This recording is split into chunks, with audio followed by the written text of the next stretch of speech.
পূর্ব থেকেই ঘোষণা করা হয়েছে আজকের আলোচ্য বিষয় যুব সমাজ, সোশ্যাল মিডিয়া ও পশ্চিমা সংস্কৃতির প্রভাব, ধর্ম বিমুখ ও তার প্রতিকার এবং বিবিধ বিষয়।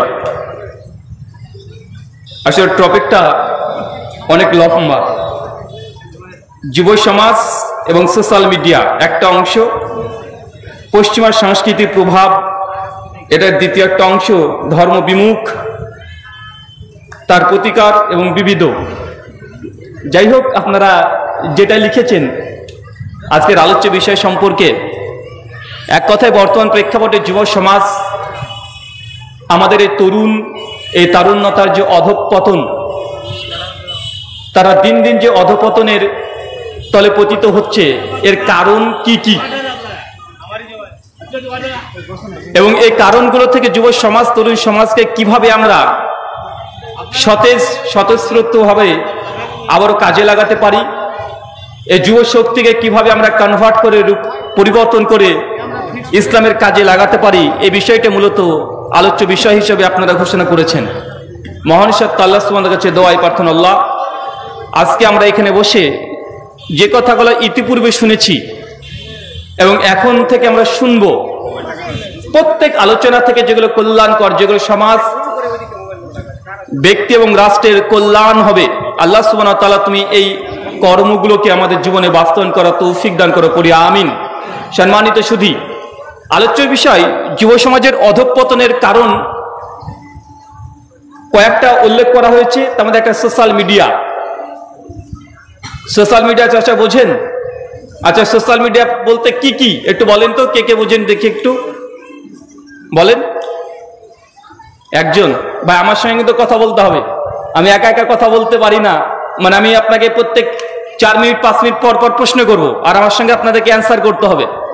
বা হাত তুলতে বলবো তো না, একটু হাত তুলবেন, কেননা অনেক ক্ষেত্রে দেখা যায় যে আমরা বক্তার আলোচনা করেই চলে যাই, আর শ্রোতারা বক্তার অধিকাংশ কথা বুঝতে না পারার কারণে তারা নিজের এই গল্পে তারা মজে থাকে। বা এমন দেখা যায় না?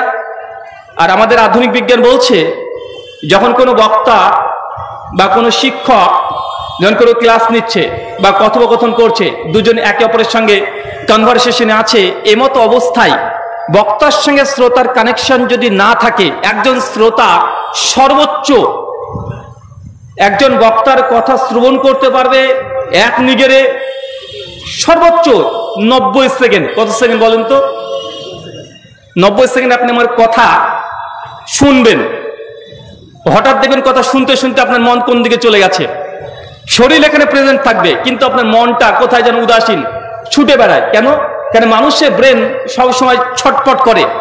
বডি একটা আলাদা, ফিজিক্যাল বডি আমাদের একটা আলাদা, আর আমাদের মেন্টালিটি, আমাদের সাইকোলজি, আমাদের চিন্তাধারা এটা সম্পূর্ণ আলাদা। তাই মন এবং শরীর যতক্ষণ পর্যন্ত একত্রিত এখানে না থাকছেন, এখান থেকে কল্যাণ বা উপকার গ্রহণ করা খুব কঠিন। তার জন্য আমাদেরকে সায়েন্স বা বিজ্ঞান বলছে, যখন একজন বক্তার সঙ্গে শ্রোতার যখন কথোপকথন চলে এবং বক্তা এবং শ্রোতার সঙ্গে যখন কথোপকথনের মধ্যেই পাশাপাশি মাঝে মধ্যে তাদেরকেও অ্যাটেনশন নেওয়ার জন্য বারবার তারা চেষ্টা করে, তখন একজন শ্রোতার তার বডি ওখানে প্রেজেন্ট থাকবে এবং তার মনটা এখানে প্রেজেন্ট থাকবে। মানে আমি 3 মিনিট 4 মিনিট 5 মিনিট পর যখন প্রশ্ন করব, আপনার যদি অ্যাটেনশন আবার যদি চলে আসে, আমার কথা থেকে আপনারা অন্য জায়গায় যেতে পারবেন? আপনারা পারবেন না। কিন্তু আমি যদি এক নিগেরে 1 ঘন্টা আলোচনা করে চলে যাই, 2 মিনিট 3 মিনিট পর পর মন আপনার ছুটে বেড়াবে। সর্বশেষ আমার গোটা আলোচনার আপনি 5% মনে রাখতে পারবেন না, 95% ভুলে যাবেন, 5% এলোমেলো আপনার মাথাতে বা ব্রেনে গাঁথবে। চলেন, সোশ্যাল মিডিয়া বলতে আমরা কি বুঝি বলেন? আরে ভাই, কে একজন বলেন, যুবক এতগুলো আছে। সোশ্যাল অর্থাৎ সামাজিক মিডিয়াম, মিডিয়া থেকে মিডিয়া শব্দটা এসেছে। মিডিয়াম সিঙ্গুলার এবং প্লুরাল হচ্ছে মিডিয়া, অর্থাৎ সামাজিকভাবে আমাদেরকে যে বিভিন্ন জায়গাতে নিয়োজিত করা হয় তা হচ্ছে সোশ্যাল মিডিয়া। সামাজিক যোগাযোগের মাধ্যম, সামাজিক যোগাযোগের মাধ্যমগুলি অ্যাজ এ প্লুরাল, অর্থাৎ হিসেবে বলতে পারি ফেসবুক, ইনস্টাগ্রাম, হোয়াটসঅ্যাপ এটসেট্রা। মাশাআল্লাহ, উনি একদম একাডেমিক্যালি একটা সংজ্ঞা দিয়ে, ফর এক্সাম্পল কিছু উদাহরণও দিয়ে দিয়েছে। সোশ্যাল মিডিয়া প্ল্যাটফর্ম যেগুলো আপনারা দেখছেন, আমরা প্রত্যেকের হাতে হাতে এখন আমরা সর্বদা ব্যবহার করি না ভাইজান? আমাদের প্রত্যেকের হাতে মোবাইল আছে না নাই? কম বেশি আমাদের এখন যদি দেখা যায় যে ভারতবর্ষে 140 কোটি মানুষের মধ্যে প্রায় 2022 সালের রিপোর্ট যে 100 কোটি ওপরে মানুষের কাছে এখন আমাদের এই মোবাইলগুলো পৌঁছে গেছে। মানে এই মোবাইলটা মোটেও যে মানুষের কল্যাণ করেন এমনটা নয়, মানুষের কল্যাণ করে, মোবাইল মানুষের অকল্যাণও করে, কল্যাণও করে। আপনি কোন ক্ষেত্রে ব্যবহার করছেন এটা খুবই গুরুত্বপূর্ণ। একটা পরিসংখ্যান বলছে যে আমাদের সোশ্যাল মিডিয়া যতগুলো আছে, হতে পারে ফেসবুক, টুইটার, ইনস্টাগ্রাম, হোয়াটসঅ্যাপ, আরো বিভিন্ন গেমস প্লে স্টোর থেকে যেগুলো ডাউনলোড করা হয়, সর্বদা একটা মানুষ প্রতিদিন তার 24 ঘন্টা সময়ের মধ্যে কমপক্ষে 4 থেকে 5 ঘন্টা একটা মানুষ প্রতিদিন তার এই মোবাইলের পেছনে ব্যয় করে। কত ঘন্টা? কত ঘন্টা? আপনারা কতটুকু করেন? এটা তো পরিসংখ্যান বলছে। আপনারা কতটুকু ব্যবহার করেন? হ্যাঁ, 8-10 ঘন্টা পার হয়ে যায়। মানে 8 থেকে 10 ঘন্টা পার করে দিই আমরা। যদি মিনিমাম সময় ধরে নেন 4 থেকে 5 ঘন্টা। সুনান তিরমিজি হাদিস না 2617, আল্লাহ নবী বলছেন আমার উম্মতের গড় বয়স 60 থেকে 70 বছর। কত বছর? উম্মতের গড় বয়স কত? 60 থেকে 70 বছর। তো আমাদের যদি 60 থেকে 70 বছর যদি গড় বয়স হয়, আমরা প্রতিদিন ঘুমাই কত ঘন্টা? আপনার জীবনটাকে আগে আপনি বিশ্লেষণ করে দেখেন যে আল্লাহ সুবহানাহু ওয়া তাআলা আপনাকে যে হায়াত দিয়েছে, যে লাইফ দিয়েছে, আপনি কতটুকু কোন ক্ষেত্রে ব্যবহার করছেন। প্রতিদিন যদি 6 থেকে 7 ঘন্টা ঘুমান, ঘুম থেকে ওঠার এবং ঘুমের আগে কমপক্ষে 1 ঘন্টা আপনার প্রস্তুতি আছে, আছে না নাই? মানে ঘুম পারপাসে প্রতিদিন আপনি 8 ঘন্টা সময় ব্যয় করছেন, 8 ঘন্টা। আর প্রতিদিন যদি মোবাইলে 4 থেকে 5 ঘন্টা ব্যবহার করেন, মিনিমাম সর্বনিম্ন যদি হয় 12 ঘন্টা সময় আপনার জীবন থেকে প্রতিদিন অনর্থক চলে যাচ্ছে।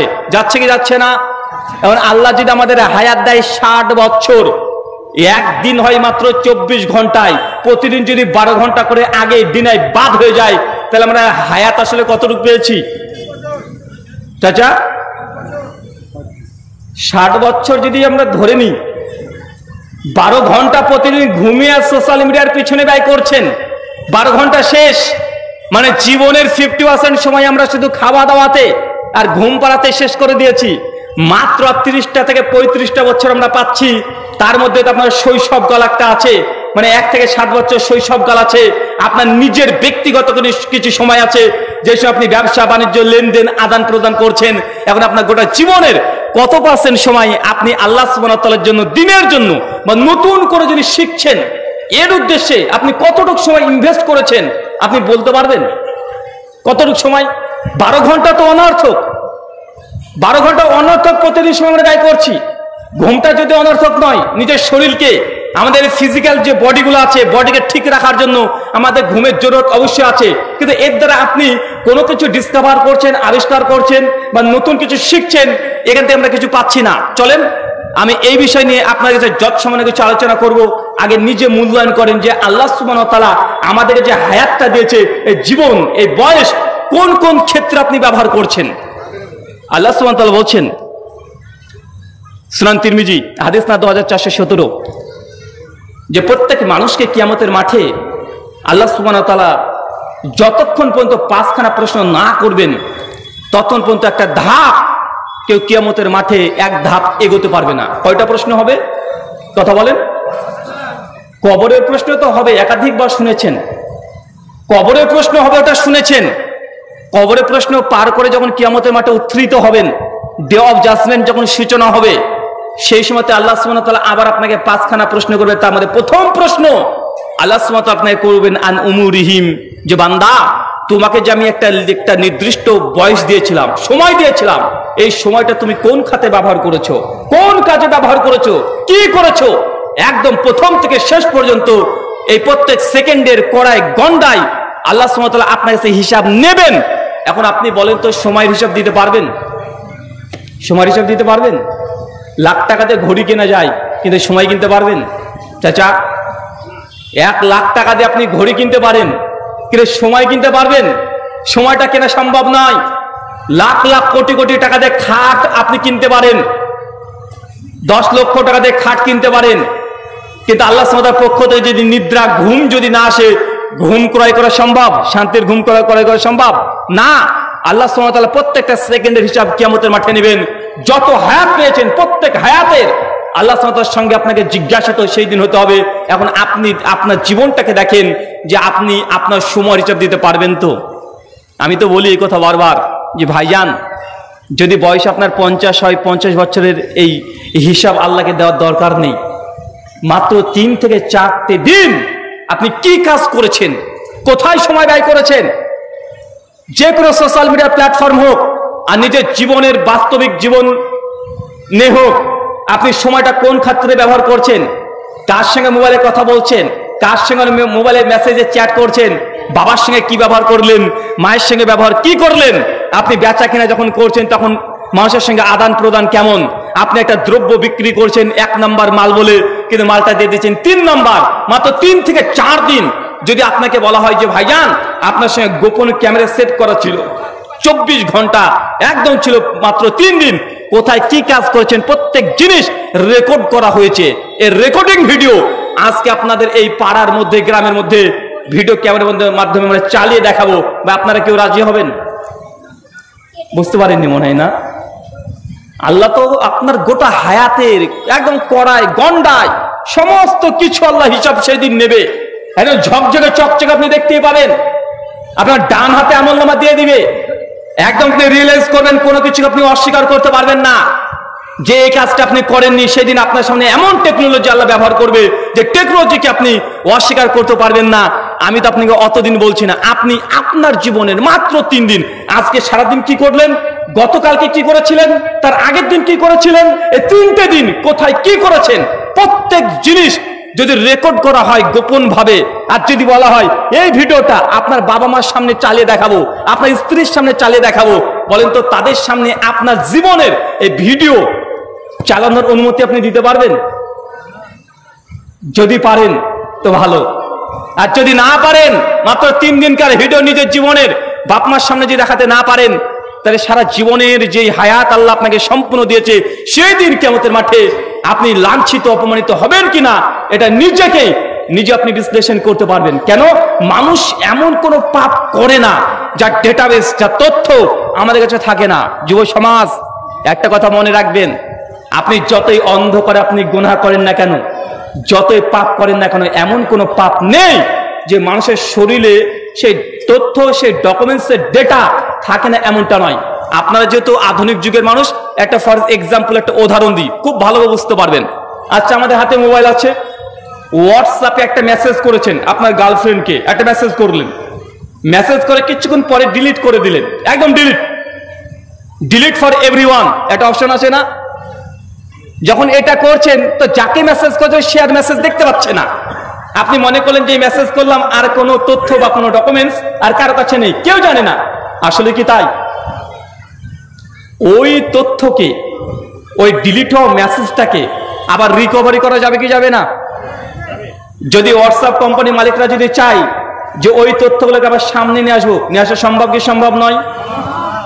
আপনি একটা কল করেছেন, আপনি নিজে রেকর্ড করেননি, ফোনে কথা বললেন কারোর সঙ্গে, আপনি রেকর্ড করেননি, তার অর্থ কি এই যে আসলে আপনার এই কলটা রেকর্ড হয়নি?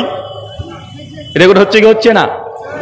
তো আপনি যদি একটা মোবাইলের তথ্য শেয়ার করার পরে যদি ডিলিট করেও সেটা যদি রিকভারি করা যায়, কেননা আপনি যে সিস্টেমে ব্যবহার করেছেন তাদের কাছে প্রত্যেক সিস্টেম একদম কখনো কোনোদিন এগুলো ডিলিট হয় না, তথ্য থেকে যায়।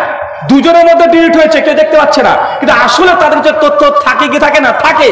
তো মানুষ যখন কোনো গুনাহ করে, কোনো পাপ করে, আপনি যতই গোপনে করেন না কেন, কেউ না দেখুক, আপনার হাত দিয়ে যদি কোনো গুনাহ করেন, হাতের সঙ্গে আপনার সেই গুনাহ, সেই ডেটাবেস, সেই তথ্য, এটা কখনো আপনি মেটাতে পারবেন না। আপনি চোখ দিয়ে যদি কোনো বাজে ভিডিও দেখেন, বাজে কোনো সিন দেখেন, চোখ দ্বারা গুনাহ করেছেন, এই গুনার যে ডেটাবেস, যে তথ্য ডকুমেন্টস এই শরীরের মধ্যে আপনার মিশে থাকবে। আপনি কি এমন কোনো পাপ করতে পারবেন যেটা আপনার শরীর বাদ দিয়ে চাচা পাপ করা সম্ভব?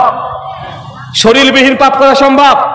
আপনি জিওয়া দিয়ে কোনো জিনিস, হারাম জিনিস চেক করেছেন, চেটেছেন, জিও আপনার সাক্ষী থেকে গেল, চোখ দিয়ে খারাপ জিনিস দেখেছেন, চোখ আপনার সাক্ষী, ডেটাবেস, তথ্য, ডকুমেন্টস এগুলো একদম ফাইল আকারে আল্লাহ সুবহানাহু ওয়া তাআলা রেখে দিচ্ছেন।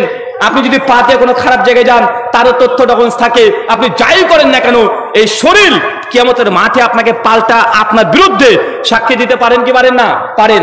যুব সমাজ, তরুণ সমাজ, আপনাদের উদ্দেশ্যে আমাদের এই কথা একটাই যে আল্লাহ সুবহানাহু ওয়া তাআলা আপনার এই পুরো লাইফ, পুরো সময় আল্লাহ হিসাব নেবেন একদম আনুমুরহিম, জন্ম থেকে মৃত্যু পর্যন্ত।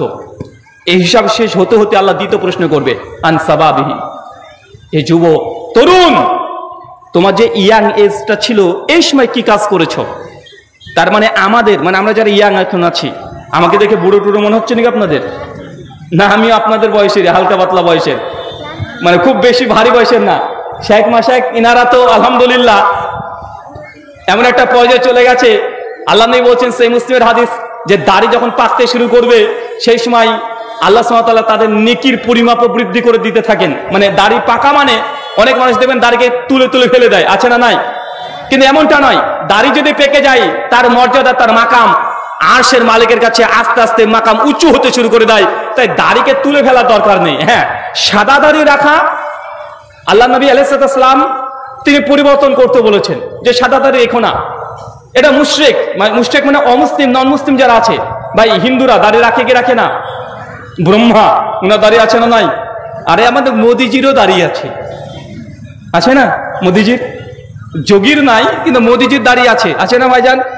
তো প্রত্যেক ধর্মের, বিশেষ করে দাড়ি রাখা প্রত্যেক ধর্মে এটা কমন। এটা শুধু মুসলমানরা কেমনটা নয়, শিখ তাদের দাড়ি আছে না নাই? শিখদেরও দাড়ি আছে, হিন্দুদের আছে, খ্রিস্টানদের আছে, ইহুদিদের আছে। তো আল্লাহ নবী মূলত সাদা দাড়িকে তিনি ভালো মনে করতেন না, তিনি পরিবর্তন করতে বলতেন রং দিয়ে। তার মানে কালো নয়, আবার অনেকে আছে আবার কালো দিয়ে দেয়, আছে না নাই? দাড়ি মুসলমানরা রাখবে, ছেড়ে দিবে নিজের ইচ্ছে মতো, দাড়িকে কাটাকুটির কোনো দরকার নেই। দাড়িকে যখন রেখে দিচ্ছেন, দাড়ি যদি সাদা হয়ে যায়, ওই মাহাদি কালার যেগুলো আছে, মেহেদি কালার, ওইগুলো ব্যবহার করতে পারেন। এখন আর্টিফিশিয়াল অনেকগুলো রেড কালার আসছে, তার মানে আবার সবুজ কালার করে দিন না। মানে কালার তো এখন অনেক রকমের পাওয়া যায়, তাই না? মানে আপনি যেগুলো মেরুন কালার আছে এগুলো করতে পারবেন, যেটা লালের সাদৃশ্য রাখে। লাল হতে পারে, খয়েরি হতে পারে, মেহেদি কালার হতে পারে, জাফরান কালার হতে পারে, মানে লালের যে ভেরিয়েন্ট আছে এগুলো ব্যবহার করতে পারেন। কিন্তু অনেক যুবকরা আছে দেখবেন চুল এদিকে সবুজ রেখে দিয়েছে, এদিকে নীল, মাঝখানে সাদা, আছে না নাই? কথা বলেন। মানে আর্টিফিশিয়াল যুগ, আপনি যা ইচ্ছা তাই করতে পারেন। তো মূলত আল্লাহ সুবহানাহু ওয়া তাআলা যখন আমাদের প্রত্যেকে মানুষের যখন হিসাব নেবে, আপনাকে শুধুমাত্র এতটুকু বলা যে ভাইজান আপনার ইয়াং সময় কোন ক্ষেত্রে ব্যবহার করছেন এই হিসাব আল্লাহ সুবহানাহু ওয়া তাআলা নেবেন। কেন জানেন? কারণ ইয়াং এই সময়টা খুব দামি একটা সময়, খুব দামি সময়। শেখ আছে দুজন, আমি চ্যালেঞ্জ করতে পারি দুজন শেখকে, মাফ করবেন, মানে ওই চ্যালেঞ্জ নয়। আমিও এখান থেকে দৌড় শুরু করবো, শেখও দৌড় শুরু করবে, দুজন একসঙ্গে। আমার সঙ্গে দৌড়ে প্রতিযোগিতায় তারা ফার্স্ট হতে পারবে? হ্যাঁ, চাচা বলছে পারবে। সাহস দেখেছেন? দেখেছেন চাচার সাহস কত? উনি পারবেন। শোনেন, মানুষের সময় হচ্ছে তিনটা। কয়টা? কথা বলেন। তিনটে। একটা শৈশবকাল, জন্মানোর পর থেকে পরনির্ভরশীল একটা বাচ্চা আছে, 2 বছর 1 বছর বয়স বা ছোট্ট ভূমিষ্ঠ কেবলই হয়েছে, তার সামনে খাবার থাকবে কিন্তু খাবারটাকে যে মেখে খাবে এই ক্ষমতা তার থাকে? ছোট্ট একটা সন্তান যখন এসেছে, না, সে পরনির্ভরশীল। দিনে দিনে ক্ষণে ক্ষণে অনেক কিছু শেখে। যখন 10 বছর ক্রস করছে তখন এই সময়টাকে পরিবর্তন হচ্ছে। তার মানে তার সূচনা হচ্ছে দুর্বলতা দিয়ে। কি দিয়ে? কথা বলেন। মানুষের সৃষ্টির শুরুটা কি? দুর্বলতা দিয়ে। মানুষ যখন বার্ধক্য উপনীত হয় সেই সময় কি শক্তিমত্তা নিয়ে থাকে না দুর্বল হয়ে যায়? কি হয়ে যায় বৃদ্ধ অবস্থায়? আরে বার্ধক্য যখন নেমে আসে মানুষ আবারও দুর্বল হয়ে যায়। মানে আমাদের সূচনাটাও দুর্বলতা দিয়ে, আমাদের শেষটাও কি হয়? দুর্বলতা দিয়ে। মাঝখানে যে সময়টা আছে এটা হচ্ছে ইয়াং এজ, আমাদের তারুণ্যতা, এর হচ্ছে এমন শক্তি। এই শক্তি শুধুমাত্র ইয়াং সময়তে আমাদের থাকে। আর সেটা হতে পারে ওই 17, 18, 20 বছর থেকে শুরু করে 38, 40 বছর পর্যন্ত। এমন শক্তি, এমন চিন্তাধারা আপনি করতে পারবেন যে গোটা বিশ্বকে পরিবর্তন করে দেওয়া সম্ভব।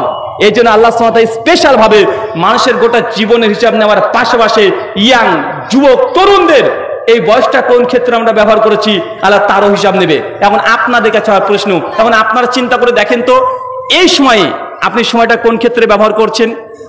তাহাজ্জুদের ওয়াক্ত যে সময় হয়, তাহাজ্জুদে ওঠেন?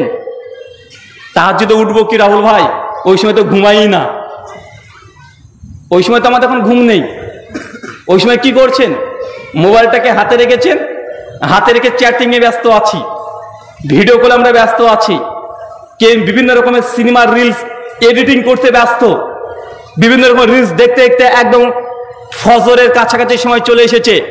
যখনই ফজরের মসজিদ থেকে আজান আসছে, হাইয়া আলাস সালাহ, নামাজের জন্য এসেও তখন আপনার স্মরণে চলে আসলো, আরে সর্বনাশ, আরে ভোর হয়ে গেছে, আরে আজান দিচ্ছে, মানে সকাল হয়ে গেল, এখন আমাকে ঘুমাতে হবে। ভাই এমন আমাদের হচ্ছে কি হচ্ছে না? এখন কথা বলেন। মানে মসজিদের আজানের ধ্বনি যখন শুনি তখন মনে হচ্ছে এখন আমাদের ঘুমানোর সময়, ঘুমাতে হবে, মানে আর আমাদের এখন জেগে থাকলে হবে না। অথচ ফজরের সালাতের সময় আমাদেরকে বলা হয় কি, as-salatu khairum minan naum, Bangla মানে করলে হয় যে ঘুমের চাইতে নামাজ শ্রেষ্ঠ, তোমাদের ঘুমের সময় শেষ, এখন ওঠো, এখন নামাজ পড়ো। কিন্তু আমরা কি করে এখন সম্পূর্ণ উল্টো হয়েছে কি হয় নাই? যেই সময়তে ঘোষণা করা হচ্ছে মসজিদ থেকে যে তোমাদের এখন ঘুমের সময় শেষ হয়ে গেল, এতক্ষণ ঘুমানোর সময় ছিল, এখন ঘুমের চাইতে নামাজ উত্তম। আর আপনার আমার পরিবারের যত ছেলেমেয়েরা আছে যখনই ফজরের আজানের ধ্বনি শুনছে ও মনে করছে যে এখন আর মানে জেগে থাকা যাবে না, এখন ঘুমাতে হবে, মনে করে কি করে না? আচ্ছা বলেন তো, রাত্রিবেলাতে আপনার হাতের সুবহানাল্লাহ আলহামদুলিল্লাহ বলে তসবিহ টেপার আপনার সময় ছিল যে ওয়াক্তে, ওই সময় আপনি মোবাইলের বাটন টিপছেন, টেপা হয় কি হয় না? হয় কি হয় না? একটা মানুষ যদি প্রতিদিন 4 থেকে 5 ঘন্টা যদি সোশ্যাল মিডিয়া ব্যবহার করে, তাহলে এই সমাজ আমাদের মোবাইলের পেছনে এত সময় ব্যবহার করে আপনি কল্পনা করতে পারবেন না। আচ্ছা যারা বাবারা আছেন, আপনাদের কাছে একটা প্রশ্ন করি, কার কার ছেলে আছে 1 বছর, 1.5 বছর, 2 বছর বয়স? একটু হাত তোলেন তো। মাশাআল্লাহ, এই কটা আর নাই? নামান। আচ্ছা এমন কোন বাবা এখানে আছেন যে আপনার ছেলে যখন খাবার খেতে দেন, সিরোলাক্স হতে পারে, দুধ হতে পারে, ভাত হতে পারে, যে কোনো খাবার যখন তাকে খাওয়াচ্ছেন, সেই সময় আপনার ছেলেটাকে মোবাইল দেন না বা মোবাইল ছাড়া আপনার ছেলে খায়, এমন কোন বাবা এখানে উপস্থিত আছেন? 1 জন, 2 জন, 3 জন, 4 জন মোবাইল ছাড়া খায়। বয়স কত? 5 বছর? আগে খেত প্রথম থেকে? আপনার কি মোবাইল? মানে আবার এই ভিডিও হয়তো আবার মানে একজনকে প্রশ্ন করেছি যে কার ছেলে মানে মোবাইল ছাড়া খায়, একজন হাত তুলছে আমার। পরবর্তী সময় দেখছেন মোবাইল তো এই মোবাইল আর না, ওই নোকিয়ার ওই বাটন মোবাইল, মানে ওর মোবাইলে ভিডিওই হয় না। আচ্ছা আর একটা প্রশ্ন, আচ্ছা রাত্রিবাড়িতে যখন ঘুমাতে যান, বিছানায় যান, বিছানায় যাওয়ার পরে মোবাইল না টিপে, মানে মোবাইল 2-4 মিনিট না দেখে বিছানায় গেলেন, ঘুমিয়ে গেলেন, স্ত্রীর সঙ্গে কথা বলতে বলতে বা এমনি আপনি ঘুমিয়ে গেলেন, মোবাইল থেকে না ঘুচিয়ে, কে আছেন একটু হাত তোলেন তো। আপনি সবকিছুতে ফার্স্ট তো, একজন। আর আছেন কেউ? দেখাতে পারবেন যে রাত্রে আপনি ঘুমাতে যাচ্ছেন কিন্তু আপনি মোবাইল ব্যবহার করছেন না? দেখেন এতজন আছে, আমার মনে হয় না যে শতকরা 1% মানুষ আপনি পাবেন। এখানে 500 মানুষ হলে কমপক্ষে 5 জন মানুষ থাকতে হয়। ও হাত তুলছে, তোর মোবাইল আছে নাকি? না মাথা চুলকাচ্ছিস? তাও ভালো। চিন্তা করে দেখেন, মানে আপনাকে আমি এটা বোঝানোর চেষ্টা করছি যে বর্তমান প্রেক্ষাপটে ভাই বলেন তো, তাহলে মোবাইলকে কি আমরা চালাচ্ছি না আমাদেরকে মোবাইল চালাচ্ছে? আরে মোবাইল আমাদেরকে চালাচ্ছে। আপনি জানেন না, যখন সোশ্যাল মিডিয়া আপনার হাতের কাছে চলে এসেছে না, মানে আপনার কোনো কিছু গোপন নেই, সবকিছু ওপেন সিক্রেট, সবকিছু। আপনি এই মোবাইলটা ভাবছেন এখন ক্যামেরা অন নেই, আসলে কি ক্যামেরা অন নেই? আপনি মোবাইলটাকে রেখে দিয়েছেন, আপনি ভাবছেন এখন তো ক্যামেরাটা অন নেই, এগুলো ফেলে রেখেছেন। তার মানে কি ক্যামেরা যদি চাই তারা এই আইপি কোড দিয়ে আপনি কেউ কি করছেন তারা সেটা দেখা সম্ভব কি সম্ভব নয়? সম্ভব। আপনি মোবাইলটাকে পাশে রেখে দিয়েছেন, কোনো কথাবার্তা মানে বলছেন, রেকর্ড হচ্ছে না, কিন্তু আসলে কি রেকর্ড হচ্ছে না? কথা কিন্তু আপনার রেকর্ড অটোমেটিক হচ্ছে। তাই জ্বলন্ত দৃষ্টান্ত নেবেন, আপনার হাতে মোবাইল থাকবে, বুক পকেটে রেখে দিবেন, আপনি 10 বার 15 বার 20 বার শুধু মানে কথা বলবেন যে একটা গাড়ি কেনার দরকার রে, মারুতি সুজুকি গাড়ি নেব। কি গাড়ি নিবি? সুইফট ডিজায়ার নেব। অথবা আমি একটা মোটর বাইক কিনবো, এই জিনিস কিনবো। আপনি 5 মিনিট 7 মিনিট কথোপকথন করতে থাকেন, একটু বা সোশ্যাল মিডিয়া ফেসবুক আপনি খোলেন, সঙ্গে সঙ্গে দেখবেন যে আপনার সামনে শুধু এই গাড়ির রিয়ার চলে আসছে। আসে কি আসে না? কেন আসে? কেন? এখন গোটা মোবাইল প্রযুক্তি এআই, আর্টিফিশিয়াল ইন্টেলিজেন্স, মানে আপনি যে কথা বলছেন ও ক্যাচ করছে, ক্যাচ করে আপনার ইন্টারেস্ট সে বুঝে নিচ্ছে অটোমেটিকই। আপনি যেটা নিয়ে চিন্তা করছেন, যেটা কথোপকথন করছেন, অটোমেটিক আপনার যে সেই অ্যাডগুলো অটোমেটিক চলে আসবে। আপনার লাইক ফলো করার দরকার নেই। কেন? মানে এখন যুগ এত উন্নত, মানে এত উন্নত আপনি কল্পনা করতে পারবেন না। কিছুদিন আগে আপনি দেখলেন না সোশ্যাল মিডিয়াতে অনেক মেয়ে মানুষ আছে, আমাদের অনেক বোনেরা আছে, লাল শাড়ি পরে ভিডিও ছবি পোস্ট করছিল ফেসবুকে, লাল শাড়ি, জিমিনি, তাই তো? জিমিনি থেকে লাল শাড়ি, জেমিনি। আচ্ছা, এখন তো অনেকগুলো আর্টিফিশিয়াল চলে এসেছে, চ্যাট জিপিটি, ডিপসিক, আরো আসছে অনেকগুলো, একটার পর একটা, নাহলে 50-এর অধিক এখন এআই বিভিন্ন অ্যাপ্লিকেশন তারা এখন আমাদের মানে সোশ্যাল মিডিয়া প্ল্যাটফর্মের মধ্যে ভরপুর করে ছেড়ে দিয়েছে। কিছুদিন আগে রিপোর্টে পেশ করেছিল যে অনেক মেয়েরা বা অনেকজন কন্টেন্ট ক্রিয়েটর যারা আছে তারা বলছে যে আমি তাকে শুধুমাত্র মুখের ছবি দিয়েছি, কিন্তু আমার পেটের নিচে একটা মানে তিল ছিল, ওই তিলের ছবি তো আমি দিইনি, কিন্তু যখন আমাকে ছবি তৈরি করে দিচ্ছে তখন ওই তিলটাও দিয়েছে। বুকের নিচে একটা তিল ছিল, গোপন জায়গায় তিল ছিল, সেইগুলোকেও তারা সঙ্গে সঙ্গে ওই জায়গাতে ওইভাবে দিয়েছে, অথচ সেই ছবি আমি তাদেরকে দিই নাই। ভাই এমন তথ্য পেলেন না কেন? কারণ আপনি সোশ্যাল মিডিয়াতে কোনো না কোনো সময় ছবি যদি পোস্ট করেই থাকেন, অথবা আপনার মোবাইল গ্যালারির মধ্যে যদি ছবি থাকে, অথবা গুগল ড্রাইভের মধ্যে যদি ছবি রেখে দেন, তাদের কাছে সবগুলো ওপেন। আপনি যখন একটা ছবি যখন সেন্ড করছেন, সঙ্গে সঙ্গে গোটা সার্ভার কাজ করতে শুরু করে দেয় যে এই ফেসের কে কে আছে, প্রত্যেকের ছবিকে ম্যাচিং করে আপনার সঙ্গে ছবি সেট করে আপনাকে রিটার্ন করছে। তাই আপনি যতই মনে করেন যে মোবাইলের ছবি আছে, গ্যালারিতে আছে, আমি তো ফেসবুকে পোস্ট করি নাই, তা আপনি বিভিন্ন রকমের ছবি রেখে দিচ্ছেন, তো তাদের কাছে সবগুলো ওপেন। ওপেন কি ওপেন নয়? আপনি কোনোভাবেই বর্তমান যুগের আমরা যারা বসবাস করছি কেউ আমরা সিকিউর না, সবকিছু আমাদের কাছে উন্মুক্ত।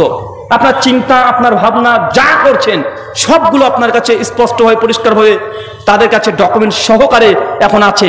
এখন আমরা এই সমস্যায় পড়েছি, এখন সমাধান কি বলেন তো ভাইজান? এটা তো সমস্যা, আমাদের এটা চরম সমস্যা। এখন সমস্যার সমাধান তো দরকার আছে। এখন আপনি যদি বলেন যে মোবাইল ব্যবহার করব না, ভাই কেন ব্যবহার করবেন না? মোবাইল ছাড়া আপনি চলতেও পারবেন না। যুগ যেটা সেটাকে ব্যবহার করতে হবে, কিন্তু আপনি কিভাবে ব্যবহার করছেন এটা গুরুত্বপূর্ণ। এখানে আমাদের কাছে মোবাইল আছে, অনেকের কাছে মোবাইল আছে, আমাদের মোবাইলটা খুললেই এখানে মোবাইল তো আছে, আইপ্যাডও আছে। মোবাইল খোলার সঙ্গে সঙ্গে যখন আপনি খুলবেন দেখবেন এখানে কোরআন মাজিদের অ্যাপস আছে, অডিও কোরআন মাজিদের অ্যাপস আছে, হাদিস বিডি ডাউনলোড করা আছে, আল বাহিসুল হাদিস, যারা হাদিস তাহাকিক করতে চান, যারা তালিবে ইলম আছে, ছাত্ররা আছে, তারা এটাকে ব্যবহার করতে পারেন যে কোন হাদিস সহিহ, কিভাবে জয়ীফ আমি নির্ধারণ করব। ভাই এখন টেকনোলজির যুগ। শেখ আল্লামা নাসিরুদ্দিন আলবানী রাহিমাহুল্লাহ তিনি যখন হাদিস তাহাকিক করতে বসতেন তখন বড় বড় লাইব্রেরিতে ঘন্টার পর ঘন্টা শুধুমাত্র কিতাব ঘেটে ঘেটে তিনি বের করতেন। আর এখন আর্টিফিশিয়ালের যুগ। আপনি যদি একটা হাদিসের শব্দ, শুধু একটা শব্দ, ওই শব্দ যদি আপনি পেস্ট করেন, তাহলে ওই শব্দে কতগুলো হাদিস আছে, কোন কোন গ্রন্থে আছে, সমস্ত তথ্য মাত্র 1 মিনিটের মধ্যে চলে আসা সম্ভব। সম্ভব কি সম্ভব নয়? সবকিছু তখন উন্নত। চ্যাট জিপিটি শুনেছেন? কে কে ব্যবহার করেন? হাত তোলেন। চ্যাট জিপিটি কি করতে, মাশাআল্লাহ অনেকে তো ব্যবহার করেন। আচ্ছা, কি কাজে ব্যবহার করেন? যে গার্লফ্রেন্ডকে একটা সুন্দর লেটার লিখে দাও, এডুকেশন পারপাস। মাশাআল্লাহ অনেকে আছে চ্যাট জিপিটিকে যখন প্রথম পায় তখন লিখছে যে আমি তোমাকে ভালোবাসি, দেখি তো কি রিপ্লাই দেয়। মানে খুব আবেগ, ও কি রিপ্লাই দেয়। ও তখন বলছে আমি একটা আর্টিফিশিয়াল, আমি এখানে মানে প্রেম ভালোবাসা করতে পারি না, তবে তুমি যদি কোনো প্রশ্ন করো তাহলে আমি সেখানে তোমার সঙ্গে সহযোগিতা করব। তো মানুষ যখন নতুন পেয়েছে, মানে চ্যাট জিপিটিকেও সাইজ করে ছেড়ে দিয়েছে। বাংলাদেশে একটা ভিডিও দেখলাম কিছুদিন আগে, চ্যাট জিপিটিকে বলছে চ্যাট জিপিটি 1 থেকে 1 কোটি গুণ, তুই তো সব করতে পারবি, তো 1 থেকে 1 কোটি পর্যন্ত গুণ। চ্যাট জিপিটি বলছে অবশ্যই আমি এটা গুণে আপনাকে দেখাতে পারবো, কোনো সমস্যা নেই, আপনি ধৈর্য ধারণ করে আপনাকে শুনতে হবে। তাহলে কি আমি শুরু করতে পারি? বলছে নেই, শুরু কর। আবার বলছে হ্যাঁ আমি আপনাকে ক্রমে ক্রমে বলতে পারি, প্রথম ধরুন 1 থেকে 100 পর্যন্ত, তারপর সেকেন্ড টার্মে 100 থেকে 200 পর্যন্ত, আমি কি শুরু করতে পারি? হ্যাঁ করেন। মানে চ্যাট জিপিটি ও বিপদে পড়ে গেছে বাঙালির কাছে। মানে বাঙালির কাছে যেই আসবে সে বিপদে। একজন এসে বলছে যে শোনেন, এই যে এই আমাদের এলাকাতে, আমাদের ইন্ডিয়াতে, সরি চায়নাতে চুরি করা মেশিন আবিষ্কার হয়ে গেছে। চুরি করা মেশিন, মানে কে চুরি করেছে ওই চোর সঙ্গে সঙ্গে তাকে মানে প্রমাণ দিয়ে দিবে যে অমুক ব্যক্তি চুরি করেছে। তো মানুষ তো খুশি, তো তখন বলছে যে চুরি করা মেশিন যদি মানে চুরি করা মেশিন যদি আবিষ্কার হয়ে যায় তো আমাদের ভারতে কিনছে না কেন? বলছে ভারতে কেনার সঙ্গে সঙ্গে চুরি হয়ে গেছে। মানে আমাদের বাঙালিরা মানে এগুলোতে এক্সপার্ট। মানে চ্যাট জিপিটিকে আমরা জিজ্ঞাসা করবো কোথায় যে কোন মেডিসিনে কি উপকার হয়, আমি কোনো সূত্র বুঝতে পারছি না, তার কাছে সহযোগিতা নিতে পারি, কিন্তু বাঙালি প্রথমে বলছে আমার গার্লফ্রেন্ডকে একটা লাভ লেটার লিখে দাও, ও লাভ লেটার লিখে দিচ্ছে। কে বলছে 1 মুঠ চাল নিয়েছে, চাল বুঝেন তো আবার 1 মুঠ চাল নিয়ে চ্যাট জিপিটিকে বলছে, এই চ্যাট জিপিটি বলতে কতগুলো চাল আছে তিনি কি সব জানিস? মানে ও বিপদে, ওই গাছকে ধরেছে, ধরে বলছে কতগুলো পাতা আছে বলতো। চিন্তা করা যায়, মানে যুগ যত উন্নত হচ্ছে আপনি দুই দিকে ব্যবহার করতে পারেন। যদি ভালো কাজে ব্যবহার করেন এখানে উপকার পাবেন, খারাপ কাজে যদি ব্যবহার করতে চান আপনি ক্ষতিগ্রস্ত হবেন। একটা হেসো আছে, একটা খুন্তি আছে, একটা দা আছে, একটা কামারের দোকানে একটা হেসো বিক্রি হচ্ছে। এখন হেসো আপনি বাড়িতে নিয়ে আসবেন, শাকসবজি কাটবেন, মানুষ শাকসবজি খাবে, এখান থেকে উপকার নিচ্ছে। এখন কেউ যদি হেসোটাকে নিয়ে এসে আরেকজনের গর্দনে মেরে দেয়, কথা বুঝতে পারলেন না মনে হয়? তো আপনি এই তথ্য প্রযুক্তির যুগে সোশ্যাল মিডিয়াকে কিভাবে ব্যবহার করছেন এইটা হচ্ছে গুরুত্বপূর্ণ। যদি আপনি কল্যাণের কাজে ব্যবহার করেন এটা আপনার জন্য উপকার। মানে এত সহজে দ্রুত গতিতে আপনি জ্ঞান বিদ্যা এত উন্নত হতে পারেন এটা কল্পনা করা সম্ভব নয়। আর যদি মনে করেন যে না এই সোশ্যাল মিডিয়া প্ল্যাটফর্মগুলোকে নিয়ে আমি উল্টাপাল্টা ব্যবহার করব, আপনি সারাদিন সময় অপচয় করব, ওই যে কিছু কিছু দেখবেন ব্লগ ভিডিও করতে ব্যস্ত আছে যে হাই বন্ধুরা গুড মর্নিং, আমি কিভাবে রান্না করি তাই দেখো, আমি বাপের বাড়িতে এসেছি, মাছ কিভাবে রান্না করতে হয় সেটা দেখো, দেখো এটা আমার বাপের বাড়ি, দেখো আজকে জামা প্যান্ট কিনেছি, দেখো আজকে আমি আন্ডার প্যান্ট কিনেছি। ভাই সবকিছু শেয়ার চলছে কি চলছে না কথা বলেন? সবকিছু মানে কিছু ভিউয়ারশিপ আসছে, কিছু অর্থ দেওয়া হচ্ছে, মোটিভেশন অন করে দিয়েছে। আর আমাদের মায়েরা ওরা তো ওগুলো করতে পারছে না, মানে দিন রাত ওই ভিডিও দেখতে ব্যস্ত, কার বাড়িতে কে কি করছে, মানে কার বাড়িতে এ পুজোতে এবার এই পোশাকটা কিনেছি দেখেন তো কেমন লাগছে, ও কিনেই নি, ও এমনি দোকানে গিয়েছে 4-5টা পোশাক কিনে এমনি ছবি তৈরি করেছে, ভিডিও করেছে, প্রতিদিন পোস্ট করছে যে এটা অষ্টমী, এটা নবমী, এটা দশমী, মানে কিনেও নি একটা, মাত্র একটাই কিনেছে। ভাই এমন আছে না নাই? আর এটা দেখে কি হচ্ছে, আপনার সংসার অশান্তি। বলবে দেখো দেখো দেখো দেখো দেখো এই দেখো ওদের ভ্লগ ভিডিও দেখেছো, ওরা স্বামী স্ত্রী কত মিল, দেখো ঘুরতে গেছে গোয়াতে, দেখো প্রত্যেক দিন ওরা নদীর ধারে আইসক্রিম খেতে মানে খায়, তাদের জীবনটা তার লাইফটা কত সুন্দর।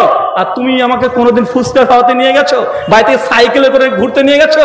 ভাই বলে কি বলেন না কথা বলেন?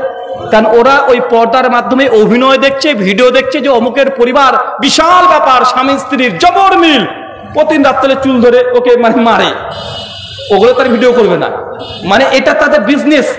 আর ওটা যখন আপনি দেখছেন যে না না না আরে আমার বান্ধবীর বিয়ে হয়েছে, ও এখন ভ্লগ ভিডিও করে ও স্বামীকে নিয়ে, একদম 1 মিলিয়ন তার সাবস্ক্রাইবার হয়ে গেছে, কত জায়গাতে তার ঘোরাঘুরি করছে, প্রতিদিন সকাল বিকাল সন্ধ্যা রাত তারা ভিডিও দিচ্ছে, ও জানেই না ওই ভিডিও করার জন্য প্রতিদিন কতগুলো মার খায়।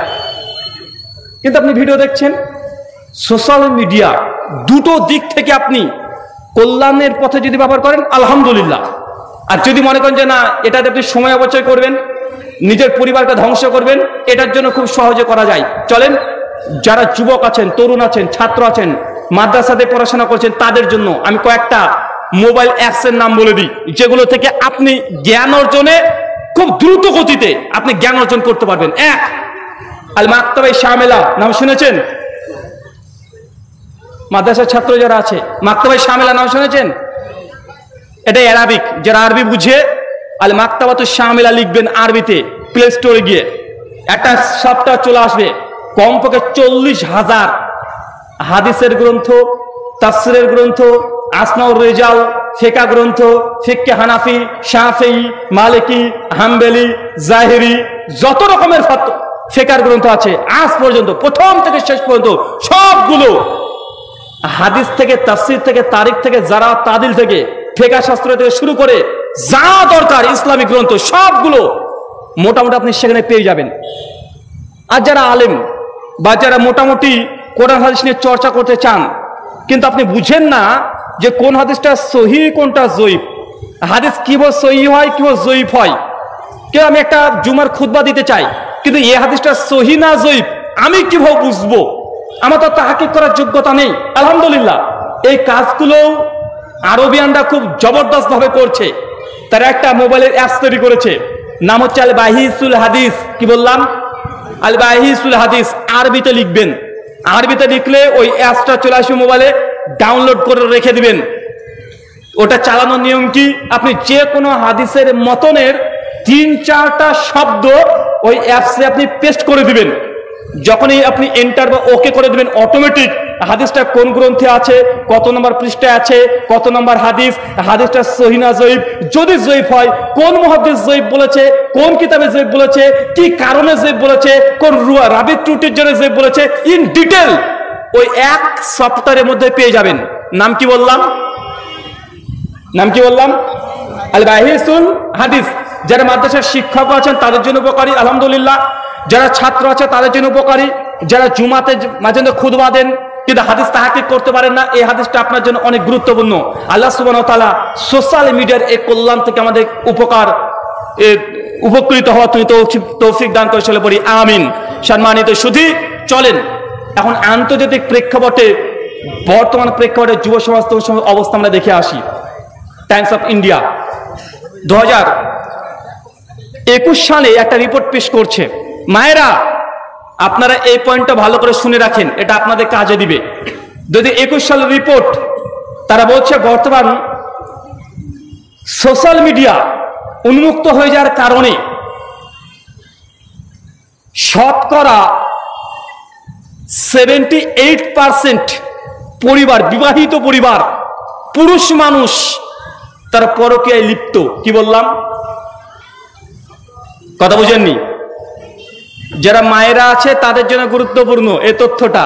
কেন?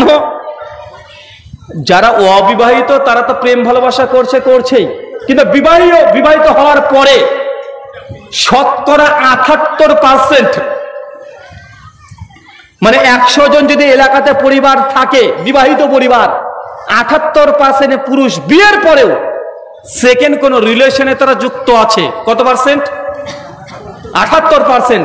মানে এলাকাতে যদি 100 ঘর হয় বিবাহিত, তার মধ্যে কতজন পুরুষ দ্বিতীয় প্রেম করছে বিয়ের পরে? 78। এখন আপনার কথা চিন্তা করে দেখেন, আর এটা কত সহজ হয়ে গেছে। সোশ্যাল মিডিয়া আসার কারণে কত সহজ হয়ে গেছে। শুধু এখানে পুরুষ মানুষ নয়, এখানে মেয়েদের পার্সেন্টেজ আরো ভয়ঙ্কর। মেয়েদের পার্সেন্টেজ বলছে শতকরা 62% মেয়েরা বিয়ের পরেও স্বামীকে ছাড়াও আবার তারা দ্বিতীয় সেকেন্ড কোনো রিলেশনে যুক্ত হয়ে গেছে। সেকেন্ড রিলেশন, সেকেন্ড অ্যাফেয়ার, পরকীয়া এখন সমাজে বাড়ছে না কমছে? সবচেয়ে বেড়েছে কখন জানেন? করোনা ভাইরাস আসার পরে। কারণ করোনাতে মানুষ বসে বাড়িতে, আর সেই সময় থেকে সোশ্যাল মিডিয়া প্ল্যাটফর্মগুলো এত ফলাওভাবে প্রচার হয়ে গেছে, এত দ্রুত অন্য কোনো সময় হয় নাই। অনেক কিছু পরিবর্তন ঘটে গেছে। এখন আপনাদের কাছে আমার প্রশ্ন এটা, যে বৈবাহিক জীবনে বিয়ের পরেও যদি স্ত্রী যদি প্রেমে যদি লিপ্ত হয়ে যায়, মানে আপনার স্ত্রী প্রেম করছে, বা কেমন লাগছে বলেন তো কথাটা শুনতে? আপনার স্ত্রী আপনাকে ছাড়া, আপনি জানেন না, গোপনে আপনার স্ত্রী অন্য কোনো ছেলের সঙ্গে সে প্রেমে আসক্ত হয়ে গেছে, এটা যদি আপনার পরিবার যদি ধ্বংস হয়ে যায়, যদি পরিবারকে কন্ট্রোল করতে না পারেন, তো ভাই বলেন তো ধর্মকর্ম করে আর কোনো কিছু লাভ আছে? ধর্মকর্মের আপনার কোনো জায়গাতে মূল্য থাকবে?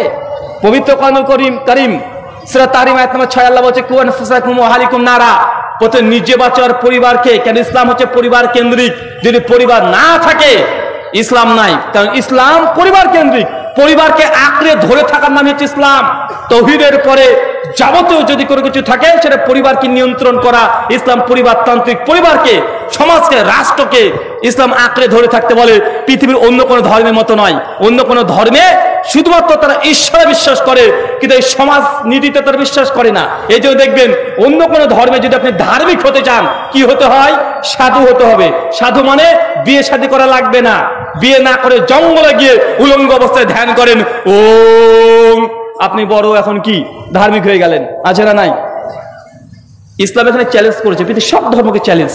এই জায়গাতে আগেকার মানুষ মনে করতেন ধার্মিক মানে কি? ধার্মিক মানে এটা যদি তুমি ঈশ্বরকে পেতে চাও তাহলে দুনিয়ায় সম্পর্কে আসক্তি হওয়া যাবে না, বিবাহ শাদী করা যাবে না, মাছ মাংস খাওয়া যাবে না, পরিবারে থাকা যাবে না, জঙ্গলে গিয়ে তোমাকে ঈশ্বরকে পেতে হবে। ভাই এমন ধারণা মানুষের ছিল কি ছিল না?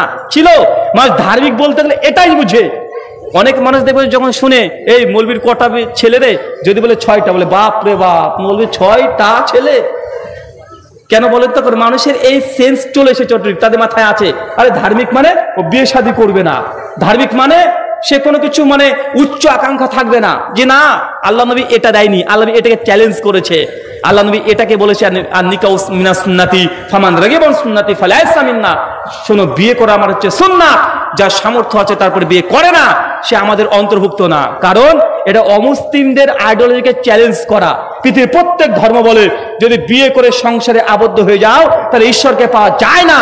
আর আমাদের নবী 11টা বিয়ে করে দেখে দিয়েছে আরে বিয়ে করার পরেও ঈশ্বরকে, আল্লাহকে সময় দেওয়া যায়, বিয়ে করার পরেও সংসার ধর্ম করার পরেও ঈশ্বরের কাছে যাওয়া যায়, আল্লাহওয়ালা হওয়া যায়। এটা ইসলাম চ্যালেঞ্জ করেছে। পৃথিবীর অন্য কোনো ধর্ম এই জায়গাতে এসে তারা মনে হচ্ছে না দুনিয়া দুনিয়া করবে তুমি শেষ। আমি যখন দোয়া পড়ি, কি দোয়া পড়ি? কোন দোয়া? রাব্বানা আতিনা ফিদ দুনিয়া, আগে কি আছে? ফিদ দুনিয়া, জাল্লা দুনিয়া, তারপরে আখেরা। ইসলাম বাস্তবটাকে মেনে নেয়। কারণ আপনি দুনিয়াতে এসেছেন, এই দুনিয়ার চ্যালেঞ্জকে মোকাবেলা করতে হবে। দুনিয়ার চ্যালেঞ্জ যতক্ষণ পর্যন্ত মোকাবেলা না করছেন পরকাল আপনার নাই। দুনিয়াতে অনেক রকমের চ্যালেঞ্জ আপনার কাছে আসবে, প্রত্যেক চ্যালেঞ্জকে মোকাবেলা করার পরেই যদি আপনি উত্তীর্ণ হতে পারেন তবে আপনি পরকাল আপনি যেতে পারেন। নচেত দুনিয়াকেই যদি ভুলে যান তাহলে আপনি কখনোই পরিত্রাণ পাওয়া সম্ভব নয়। ইসলাম বাস্তবসম্মত, এটা আমাদেরকে দেখিয়ে দিয়েছে। তা আপনাকে আগেই বলি, আপনার পরিবার যেটা আছে, আপনি একজন হাজবেন্ড হওয়ার পরেও 78% পুরুষ মানুষ বিয়ের পরে যদি পরকীয়ায় লিপ্ত হয়, 62% মেয়েরা যদি বিয়ের পরে পরকীয়ায় লিপ্ত হয়, সমস্যা কোথায়? সমস্যা বের করতে হবে না? বের করতে হবে কি হবে না? সমস্যা কোথায় জানেন? তাদের সঙ্গে এই পরিসংখ্যান নেওয়া হয়েছে, মেয়েদেরকে প্রশ্ন করা হয়েছে যে আপনারা কেন বিয়ের পরে পরকীয়াতে লিপ্ত হচ্ছেন, কেন, কারণ কি? অধিকাংশ মেয়েদের পুরুষদের প্রতি দুটো কমন অভিযোগ। কয়টা অভিযোগ? আপনার বউ মানে আপনার স্ত্রী কেন অন্য কোনো ছেলের সঙ্গে প্রেম করে জানেন? দুটো কমন অভিযোগ করেছে। কি অভিযোগ করেছে?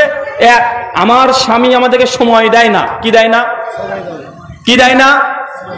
আচ্ছা, আপনি সময় দেন? আচ্ছা, আপনার স্ত্রী কখন আপনাকে বলেছে যে তুমি তোমাকে যথেষ্ট সময় দাও? বলেছে কথা? কি বলে আপনাকে? বলেন। মেয়েদের অভিযোগ শতকরা সিংহভাগ যে পরকীয়ায় তারা কেন লিপ্ত হয়েছে, পরিসংখ্যান নেওয়া হচ্ছে তাদের কাছে। কেন? যে আপনার ছেলে আছে, মেয়ে আছে, স্বামী ভালো চাকরি করে, কোনো সমস্যা নেই, তারপরেও সেকেন্ড রিলেশনে কেন গেলেন?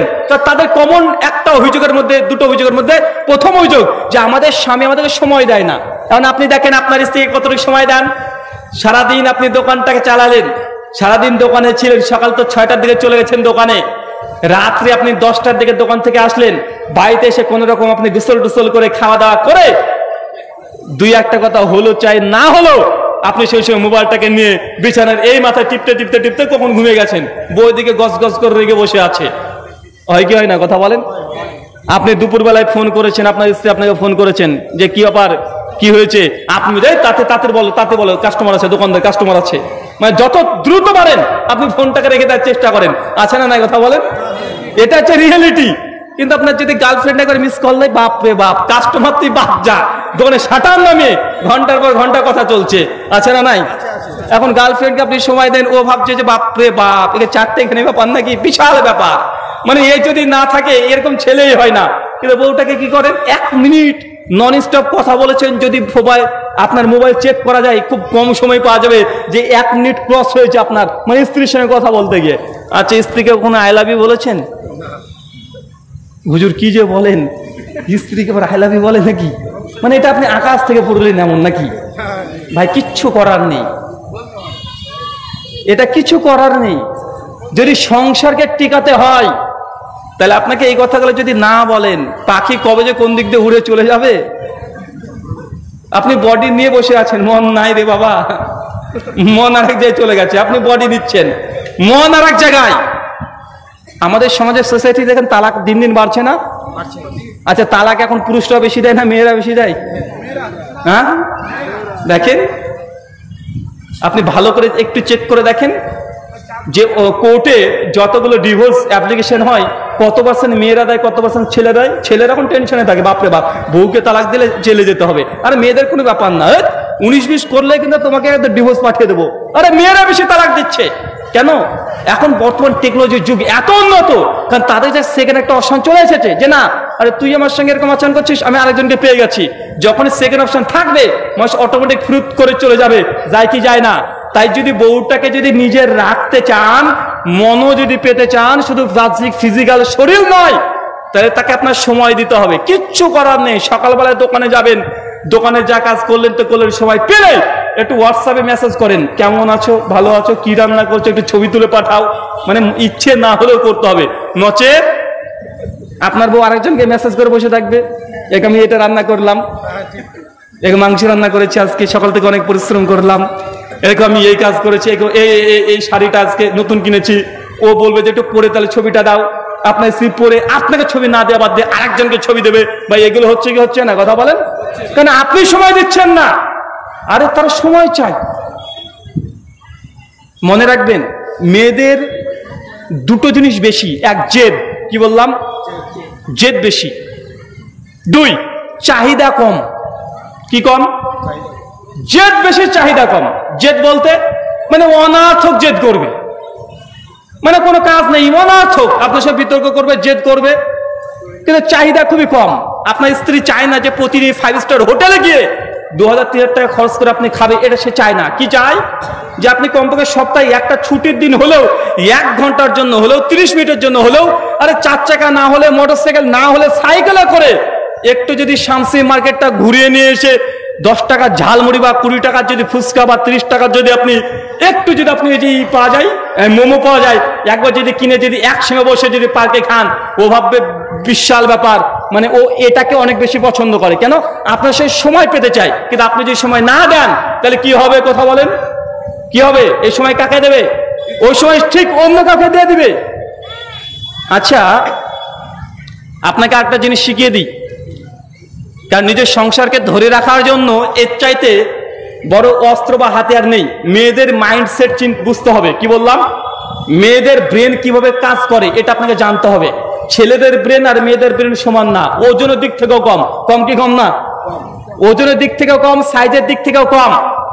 মেয়েরা কোন কথা কিভাবে বলে এটা যতক্ষণ না বুঝছেন ততক্ষণ পর্যন্ত স্বামী স্ত্রীর মধ্যে সব কথাতে দ্বন্দ্ব লেগে থাকবে। কয়েকটা উদাহরণ দিই, আপনি বুঝতে পারবেন। আচ্ছা, একটা মেয়ে যে মেয়ে কেন মেয়ে হয়, আরেকজন ছেলে, এদের মধ্যে পার্থক্য কেন ঘটে, এটা আপনার জানা আছে? সোজা উত্তর, আমাদের বিভিন্ন শরীরে কেমিক্যাল রিয়াকশনের কারণে বিভিন্ন হরমোন উৎপন্ন হয়। যে হরমোনের কারণে নারী পুরুষের পার্থক্য ঘটে, সে হরমোনটার নাম হচ্ছে ইস্ট্রোজেন হরমোন, আর একটা হরমোনের নাম হচ্ছে টেস্টোস্টেরন হরমোন। টেস্টোস্টেরন হরমোন পুরুষের থাকে। কার থাকে? পুরুষের থাকে। এই হরমোন থাকলে কি কাজ হয়? টেস্টোস্টেরন হরমোন যখন পুরুষের শরীরে উৎপন্ন হতে শুরু করে দেয়, তখন পুরুষ মানুষের গলাটা ভারী হতে শুরু করে দেয়। ভাই, পুরুষ মানুষের টোন আর মেয়েদের টোন সমান? কেন সমান না? কারণ আমাদের শরীরে টেস্টোস্টেরন হরমোন তৈরি হচ্ছে, তার জন্য পুরুষের গলা কণ্ঠটা ভারী হতে শুরু করে দেয়। আমাদের পেশি আর মেয়েদের পেশি সমান হবে না। আমাদের যে মানে রিস্ক নেওয়া, মানে আমাদের রিস্ক নিতে যতটা আমরা পারি মেয়েরা নিতে পারবে না। বাড়িতে যে ডাকাত যদি পড়ে, আগে ঝাঁপ দিয়ে লাফে কে ওঠে? বউ না জামাই? পুরুষ মানুষ আগে ঝাঁপ দেয়। কেন? কারণ সে রিস্ক নিতে বেশি পছন্দ করে। এটা আপনি করছেন তা না, আপনার ভেতরে কেমিক্যাল রিয়াকশন হতে শুরু করে দেয়। যখনই কোন কিছু দেখবেন আপনার রিয়াকশন হতে শুরু করে দিবে, সমস্যা আপনি আগে ঝাঁপ দেবেন, আপনার বউ তো খাটে নিচে মানে লুকিয়ে পড়বে, ওরে বাবারে বাবারে, অথবা আপনার পিছনে চলে আসবে। কেন? এটা মানে আমরা যে নিজেরাই করছি এমনটা নয়। আসলে আমরা কোনটা, আমি কে, এটা যতক্ষণ বুঝতে না পারবেন ততক্ষণ আপনি মানুষ আমরা কোনটা। ভাই, আমরা এই রক্ত মাংস এগুলো কি আমি? কি মনে করছেন? এই রক্ত মাংস এগুলো কি আমি? এগুলো আমি? এগুলো আমি না রে ভাই। আমি যখন মৃত্যুবরণ করি, আমার এই রক্ত মাংস চোখ মুখ সব থাকে কি থাকে না? থাকে কি থাকে না? থাকে। আমার ভেতরে যে সিস্টেমগুলো কাজ করছে এগুলো হচ্ছে আমি। হতে পারে ডিএনএ, সায়েন্সের ভাষাতে, আমাদের শরীরে কেমিক্যাল রিয়াকশন হতে পারে এগুলো। আমরা ইসলামিক থিওলজিতে আমরা বলি এগুলো হচ্ছে আত্মা, কি বলি, রূহ। ভেতরে যে রুহটা আছে এটাই আমি। আমার শরীর তো এটা তো আমাকে জাস্ট চালনা করছে। আমার শরীর আজকে যেমন 5 বছর পরে এমন না থাকতেও পারে। আজকে আমার শরীর যেমন আজকে 20 বছর যখন ছোট ছিলাম তেমন আমি ছিলাম না। তা আমি মূলত কোনটা, আমার ভেতরে যে রুহ আছে, আত্মা আছে, এটা আমার পরিচয়, সেটাই আমি। তো একজন নারী একজন পুরুষের মূল পার্থক্য হচ্ছে তার শরীরে হরমোনের পরিবর্তন। কিসের পরিবর্তন? হরমোন। তো পুরুষের কি হরমোন তৈরি হয়? টেস্টোস্টেরন হরমোন তৈরি হয়। এর জন্য কি হয়, তার এই হাত পা পেশিগুলো মোটা হয়ে যায়, কণ্ঠ মোটা হয়ে যায়, গোপ উঠতে শুরু করে দেয়, গোপনাঙ্গের প্রসঙ্গগুলো উঠতে শুরু করে দেয়। এই যে টেস্টোস্টেরন হরমোনের কাজ। আর মেয়েদের যে হরমোন তৈরি হয় তার নাম হচ্ছে এস্ট্রোজেন হরমোন। সেই হরমোনের অনেকগুলো কাজ আছে, তার মধ্যে একটা কাজ কি জানেন? এই হরমোন যত তৈরি হবে মেয়েদের শরীরে, এই হরমোনের প্রতিক্রিয়া ইফেক্ট হচ্ছে এটা যে তারা সন্দেহ করবে। কি করবে? আপনার বউ সন্দেহ করে? চাচা, চাচা, চাচি সন্দেহ করে? হ্যাঁ, করে না? এই কথা বললে মানবো না রে ভাই, এই কথা বললে মানা যাবে না। কারণ মেয়েরা যে সন্দেহ করবে এটা ফিতরাতগত দিক থেকেই, মানে তাদের শরীরেই যে হরমোন তৈরি হচ্ছে সেটা সন্দেহ করতে বাধ্য করে। মানে পুরুষরা যতটুকু সন্দেহ করে তার 10 গুণ সন্দেহ মেয়েরা বেশি করবে। করে কি করে না? করে না। কালকে যাবেন, ওই যে কালুর দাদি আছে, বয়স 65 হয়ে গেছে, চাচা আপনার 75 বয়স। কালকে একটু বাগানে একটু ছাগল চড়াতে গিয়ে কালুর দাদির সঙ্গে একটু আলাদাভাবে গল্প করবেন।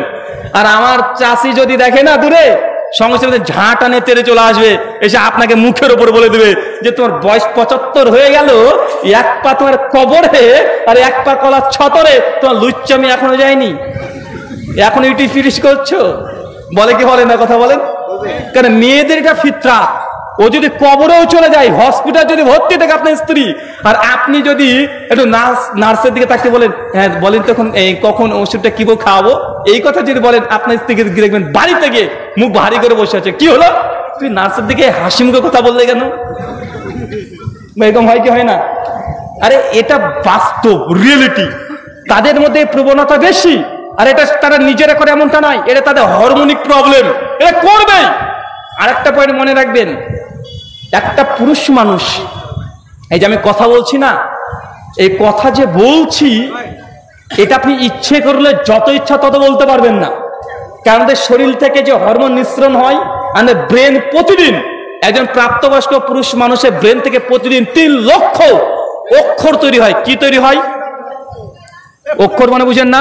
ওয়া, আ, হর্ষায়, দীর্ঘই, এই যে আছে না, এ বি সি ডি, একটা অক্ষর এবং 3 লক্ষ অক্ষর তৈরি হয়। কত লক্ষ? কথা বলেন। 3 লক্ষ।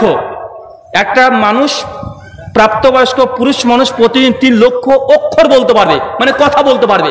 এর যদি অতিরিক্ত বলে ফেলেন, অতিরিক্ত কথা বলা হয়ে যায়, সেদিন কথা বলতে আর ভালো লাগবে না, একটু ঘুম ঘুম ভাব চলে আসবে, একটু মেজাজটা গরম হয়ে যাবে। কেন? অতিরিক্ত কথা আপনার শেষ হয়ে গেছে, মানে যা কৌটা ছিল কৌটা শেষ। তাই আপনি যদি এখন কথা বলতে চান, আর কথা বলতে ভালো লাগে না। ভাই এমন হয় কি হয় না? বিশেষ করে যারা টিউশনি করান বা শিক্ষকতার পেশায় যুক্ত আছেন, তারা দেখবেন কেন তার প্রচুর কথা বলতে হয়। কথা বলতে বলতে বলতে বলতে শেষ পিরিয়ডে এসে আর কথা বলতে ভালো লাগছে না। কেন? কারণ তাদের স্টক শেষ। কারণ প্রত্যেকটা জিনিসের একটা লিমিটেশন আছে। তো একটা পুরুষ মানুষ প্রতিদিন কতগুলো অক্ষর তৈরি হয়? কতগুলো? 3 লক্ষ। বলেন তো মেয়েদের কতগুলো?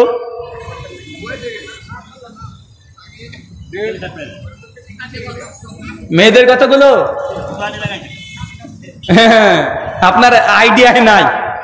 ওদের হচ্ছে 6 লক্ষ, 6 লাখ, ডবল। চিন্তা করেছেন? তো আপনি বলছেন যে রুহুল আমিন ভাই, এই আমরা পুরুষ মানুষ এই ওয়াজ মাহফিলে আসলে আমরা কত সুন্দর ওয়াজ শুনি, কিন্তু মেয়েরা গুনগুন গুনগুন গুনগুন করে এই চলে যায়, কথা বলেই চলে যায়। ভাই ওদের কোনো দোষ নেই, ওরা ভালো। ওদের শরীর থেকে ঘোচাঘুচি শুরু করছে, ওই হরমোনগুলো খোঁচাখুচি করছে, তাই ওরা ডবল কথা বলবে, এটাই স্বাভাবিক। কথা বুঝতে পারলেন না মনে হয়? আর কথা তো বলবেই স্বাভাবিক। কেন জানেন? কারণ আপনি একজন ব্যবসায়িক, আপনি শিক্ষক, প্রতিদিন সকালবেলায় বের হন, আপনি আপনার কাস্টমার যারা আছে তার সাথে কথা বলছেন। আপনি শিক্ষক, ছাত্রকে পড়াশোনা করাচ্ছেন, প্রতিদিন কথা বলে বলে বলে বলে আপনার স্টক শেষ। এখন শেষ হয়েছে, বাড়িতে ঢুকেছেন, এখন আপনার আর কথা বলতে ভালো লাগে না। কিন্তু বেচারা মেয়েটা, আপনার বউ, ওই সারাদিন আপনার বেচারি বউ সারাদিন ওই ছেলেটা আছে কর্তব্যে কথা বলবে বলেন, হাজার শব্দ ফোরাবে ওর। ওই বাড়িতে ধরে কারোর সঙ্গে সেও কথাও বলে না, এই রান্না বান্না করে ছেলের সঙ্গে মাঝে মধ্যে 2-4টা থাপ্পড় দিয়ে দিল, একটু রাগারাগি করলো, কত স্টক করবে। সারাদিন দেখা যায় 1 লাখ ও শব্দ ফুরিয়েছে, মাল তখন 5 লাখ আছে ভেতরে। এখন আপনি এসে বাড়িতে প্রতিদিন ঘুমিয়ে যাচ্ছেন, ও প্রথম দিন সহ্য করেছে, ভেতরে রাগ ধরে গজ করছে। দ্বিতীয় দিন আপনি তাও কথা বললেন না, এই মাত্র 2-5 মিনিট 10 মিনিট কথা বলেছেন, কিন্তু প্রতিদিন তোর স্টক তো মানে স্টোর হয়ে যাচ্ছে। প্রথম দিন 5 লাখ, দ্বিতীয় দিন 10 লাখ, তৃতীয় দিন 15 লাখ। দেখবেন 2 দিন 4 দিন 5 দিন পরে 7 দিন পর দেখবেন দারাম করে এক বাস যখন করবে, মুখ যদি একবার খুলে যায়, রাত থেকে সকাল পর্যন্ত ঝামেলা চলছে। কেন বলেন তো ভাই, কতদিন সহ্য করবে বলেন তো? প্রতিদিন ও শব্দটি স্টক হচ্ছে।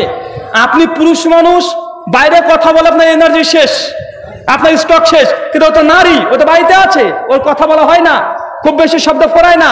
তা আপনি যদি কথা না বলেন, কার সঙ্গে কথা বলবে? ওই যে ইমোতে ভিডিও কল করে বয়ফ্রেন্ড জোগাড় করবে। আর যদি এইসব ইমোট টিমোট না বুঝে পাশের বাড়িতে চলে যাবে, গিয়ে বলবে, ও বুবু আয় তো চুলটা একটু উকুন দেখে দিই। আপনার বাড়ির যত কথা আছে সবগুলো গিয়ে লাগাবে। আচ্ছা না নাই কথা বলেন? কারণ ও তো কথা বলতে হবে, ওর ভেতরে কথা উৎপন্ন হয়, প্রতিদিন উৎপন্ন হয়, ওকে কথা ফুরাতেই হবে। যদি না করেন এই সমস্যা মধ্যে পড়বেন। তাই আপনাদের 2টো লেসন, 2টো কাজ। কি কথা বলেন? কি কাজ? 1, স্ত্রীকে সময় দিতে হবে। পারবেন তো ইনশাআল্লাহ? দেবেন তো? লজ্জা লাগে এইখানে স্ত্রীকে আবার সময় দিতে হবে। আল্লাহ নবী বলছেন যে সেই পুরুষ হচ্ছে উত্তম যে তার স্ত্রীর কাছে উত্তম। মানে বউয়ের কাছে যদি আপনি একবার সার্টিফিকেট পেয়ে যান, আমার স্বামী আলহামদুলিল্লাহ খুব ভালো, আমি তোমাকে পেয়ে খুশি, জেনে রাখবেন আপনার মতো পুরুষে মাটিদার একটা আছে কিনা নাই এগুলো সন্দেহ আছে। ওর কাছ থেকে মানে একটা সার্টিফিকেট নেওয়া। আল্লাহ সুবহানাহু ওয়া তাআলা আমাদের পরিবারকে, আমাদের যুব সমাজ, আমাদের তরুণ সমাজ, আমাদের সামাজিকভাবে প্রত্যেককে সুখ এবং শান্তি তুমি দান করে সকলে বলি আমিন। প্রশ্ন উত্তর আছে না স্যার? আচ্ছা, প্রশ্ন উত্তর কি দিয়েছে কি? জি, ওখানে দেখেন ওরা এখনো কথা বলছে।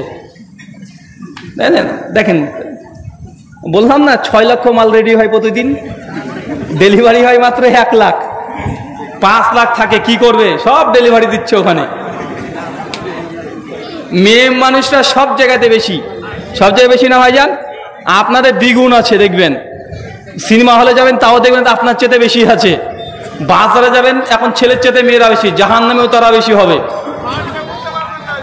হ্যাঁ তাই না? আচ্ছা দ্রুত ওই মাইক্রোফোন দেন, প্রশ্ন কি আছে?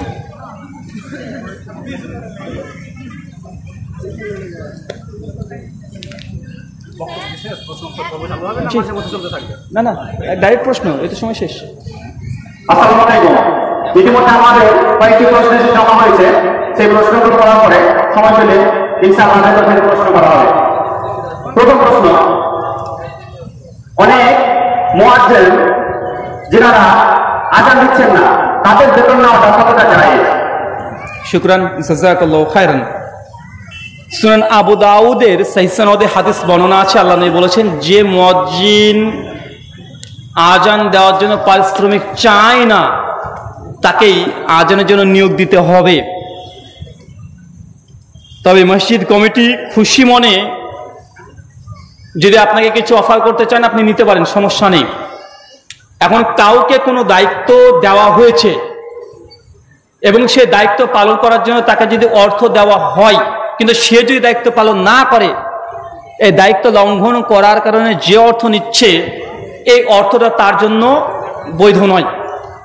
যে মাসে 15 দিন আজান দিয়েছে আর 15 দিন সে আজান দেয় নাই এবং তার পরিবর্তে কোনো ব্যক্তিকেও দেয় না দায়িত্ব পালন করার জন্য, যে আমি 10 দিন আসতে পারবো না, সে কাউকে নিয়োগ করে দিল না, তার দায়িত্ব লঙ্ঘনের কারণে এই অর্থ নেওয়াটা তার জন্য বৈধ হবে না।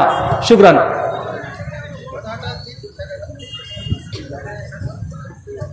নেক্সট কোশ্চেন, চাকরির শেষে পেনশনের টাকা হালাল না হারাম, এই বিষয়ে মতামত কি? চাকরির শেষে পেনশনের টাকা তথা পিএফ এটা বৈধ হবে না অবৈধ হবে? সরকারের সঙ্গে চুক্তি হয়েছে, আপনার চাকরির বেতন হচ্ছে 50,000 টাকা, কিন্তু আপনাকে প্রত্যেক মাসে আপনাকে যেটা পে করে 45,000, 45,000 টাকা, 5,000 টাকা করে প্রত্যেক মাসেই আপনার চাকরি থেকে কেটে নেয়, দিয়ে আপনার ফান্ডে জমা দেয়। এবং এটা বলেছে যখন আপনি চাকরি থেকে রিটায়ার্ড হবেন সেই সময়তে আপনাকে 1,70,00,000 টাকা দেবে। এখন এটা হচ্ছে পিএফ, আপনার ফান্ড। এখন এই টাকা নেওয়াটা বৈধ হবে কি হবে না? এখানে দুটো প্রশ্ন ভালোভাবে মনে রাখবেন। এক, আপনি যে চাকরিতে যুক্ত হওয়ার জন্য সরকার যেটা আপনাকে বলেছিল বেতন 50,000, কিন্তু আপনার বেতন থেকে সে 5,000 টাকা কেটে কেটে রেখে দিয়েছে। এই 5,000 টাকাটা কার? এটা আপনার।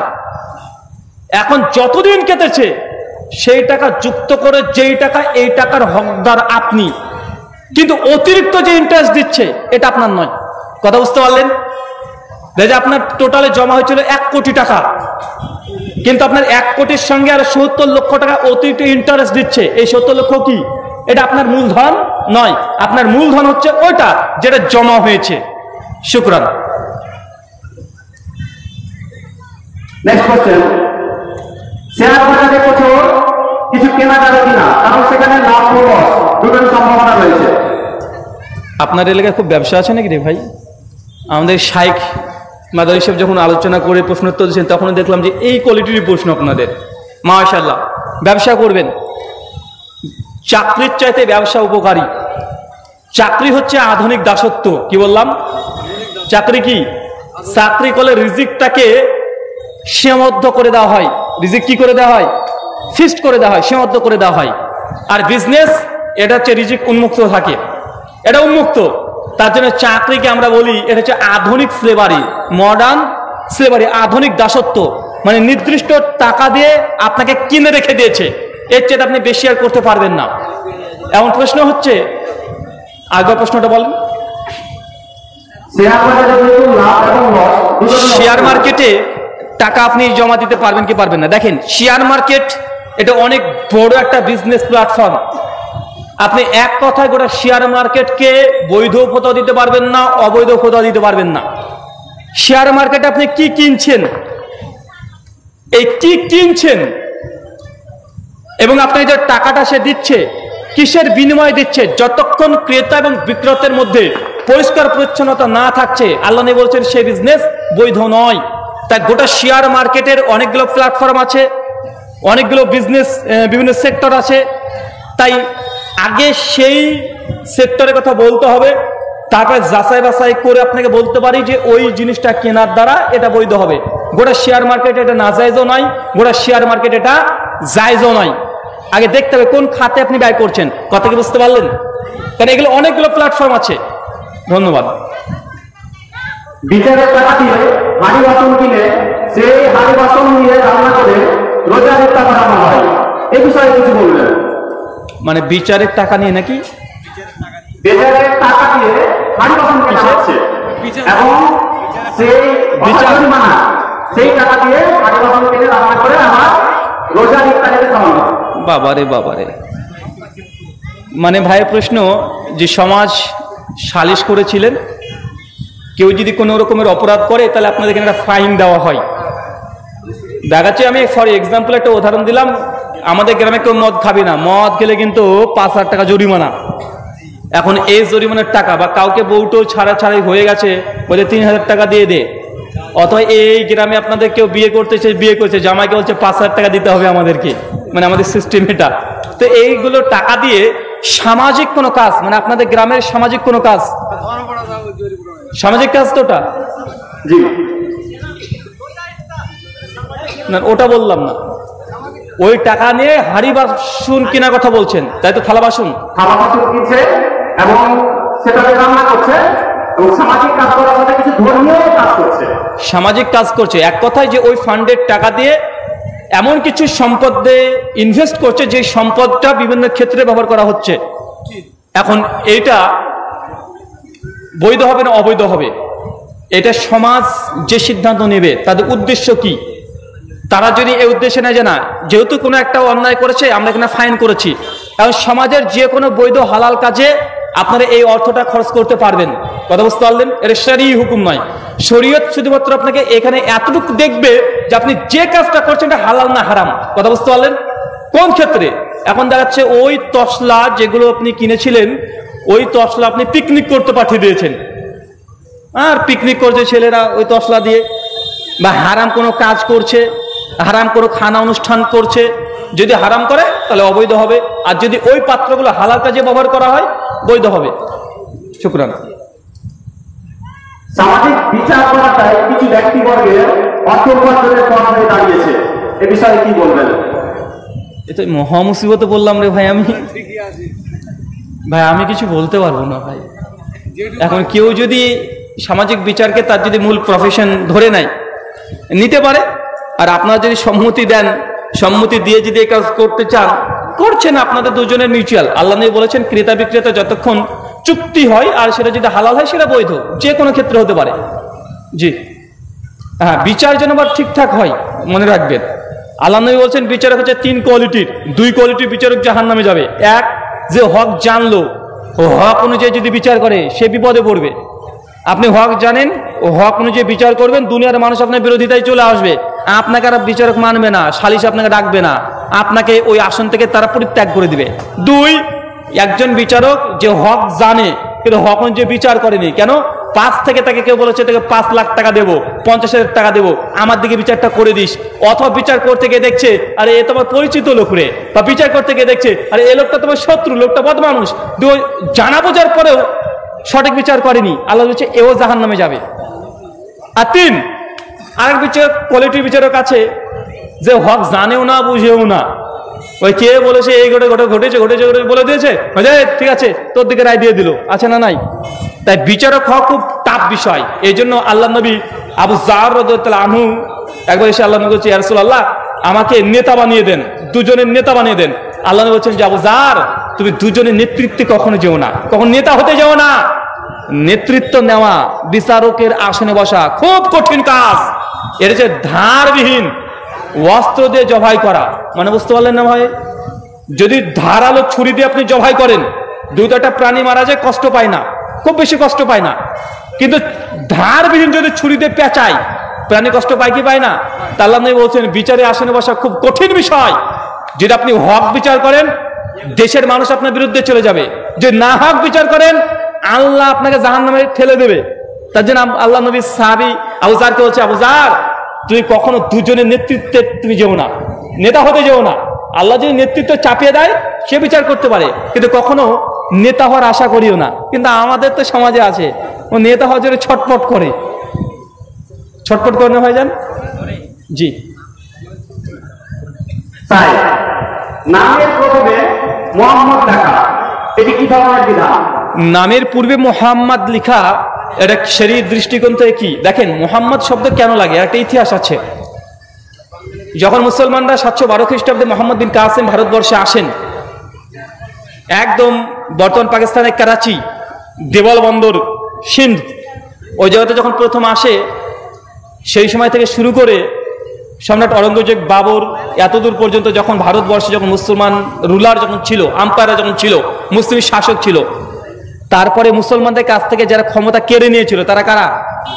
ব্রিটিশ, ইংরেজ, মানে তথাকথিত খ্রিস্টানদের সঙ্গে যুদ্ধ করে মুসলমানরা এই ব্রিটিশকে ভারতবর্ষে বিতাড়িত করে তাড়িয়ে দিয়েছে। তারপরে ক্ষমতা এখন কাদের হাতে আছে? মুশরিক। কাদের হাতে? মুশরিক তথা মুসলমানের কাছে আর নেই। তো ভারতবর্ষ এমন একটা ভূখণ্ড, যে ভূখণ্ডে কমপক্ষে 100-র উপরে ভাষার মানুষ এই ভারতবর্ষে মানুষ বসবাস করে। 100-র উপরে, চিন্তা করতে পারবেন?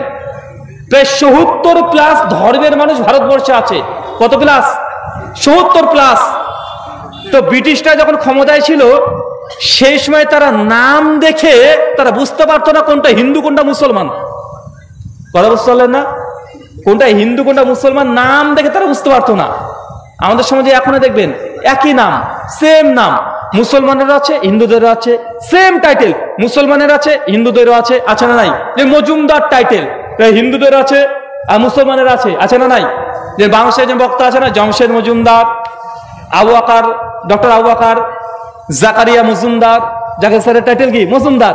তো এমন কিছু টাইটেলও ছিল যে কোনটা মুসলমান কোনটা হিন্দু এটা বোঝা যেত না, কোনটা মুসলমান কোনটা খ্রিস্টান বোঝা যেত না। দেখবেন পাকিস্তানের যেসব খ্রিস্টান আছে তাদের নাম দেখবেন সব মুসলমানের মতো, সব মুসলমানের মতো নাম। পাকিস্তানের খ্রিস্টানে যদি ইউসুফ নাম রাখে, বা ইউসুফ তো তাদেরও নবী, রাখতে পারে কি পারে না? পারে। তো এই নামগুলো দেখে তারা জাস্টিফাই করতে পারতো না কে কোন ধর্মের।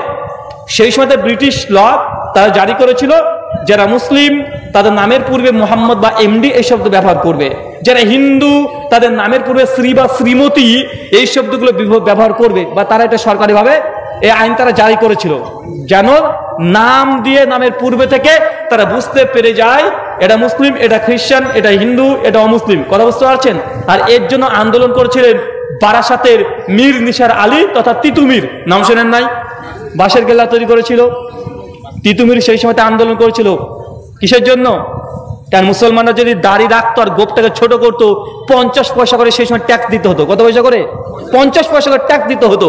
মুসলমান যদি পাকা মসজিদ করতো সেই সময়, যদি পাকা মসজিদ করতো 1000 টাকা করে ট্যাক্স নিত। মুসলমান যদি পাঞ্জাবি পায়জামা এরকম মুসলমানের পোশাক পরতো সেই সময় 5 টাকা করে ট্যাক্স দিতে হতো। তার জন্য তিতুমির সেই সময় আন্দোলন করেছিল। মুসলমান যদি মুসলমানদের মতো আরবি নাম ব্যবহার করতো তাকে 1 টাকা করে ট্যাক্স দিতে হতো প্রত্যেক মাসে। এই জন্য রাজার সঙ্গে দ্বন্দ্ব হয়েছিল। অনেক যুদ্ধের ইতিহাস, অনেক কিছু আছে, যারা তিতুমিরের ইতিহাস পড়েছেন তারা জানেন। তাই এমডি লাগানো, মোহাম্মদ লাগানো, বা মুসলিম মহিলার জন্য মুসাম্মদ লাগানো, এটা জাস্ট ভারতবর্ষের প্রেক্ষাপটের কালচার। বুঝতে পারলেন?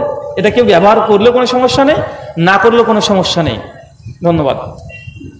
নেটওয়ার্ক মার্কেটিং অর্থাৎ মাল্টি লেভেল মার্কেটিং এ কাজ করা যাবে কিনা? নেটওয়ার্কিং বিজনেস করা যাবে কি যাবে না, এটা সেম একই প্রশ্ন।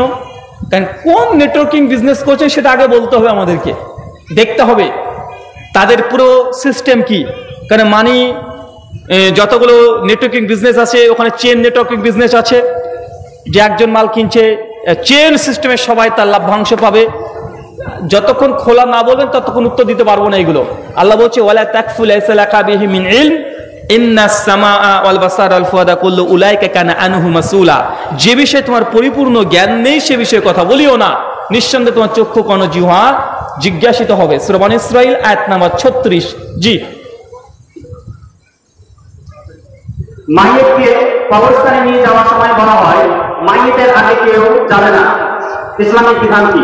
সহিহ বুখারীর কিতাব জানাইজের হাদিস, আল্লাহ নবী নিষেধ করেছে মায়েতের খাটের পিছে পিছে যেতে হবে, আগে গিয়ে চলে যাওয়া যাবে না। যা হারাম নয়, তবে ফোকাহাদের দৃষ্টিকোণ থেকে এটা মাকরু, এটা অনুমোদিত নয়, পেছনে যাবে। জি। সমাজের বিয়েতে পান বাতাস নেওয়ার বিধান কি? কি বাতা?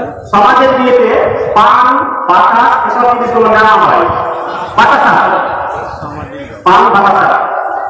শোনেন, পান, সিঁদুর, মাছ এগুলো হচ্ছে বিয়েতে অমুসলিমদের কাছ থেকে এসেছে। কথা বুঝতে পারছেন? এই যে অমুসলিমের কৃষ্টি কালচার থেকে হুবহু না আসলেও সে অনুকরে মুসলিম সোসাইটির মধ্যে চলে এসেছে। তাই মুশরিকদের যেখানে স্পষ্ট কোনো বিধান যদি থাকে আর ইসলামী বিধান যদি না থাকে সেগুলো সরাসরি বর্জন করবেন। কি করবেন? কথা বলেন। বিবাহ হচ্ছে এটা ইবাদত। বিবাহ কি?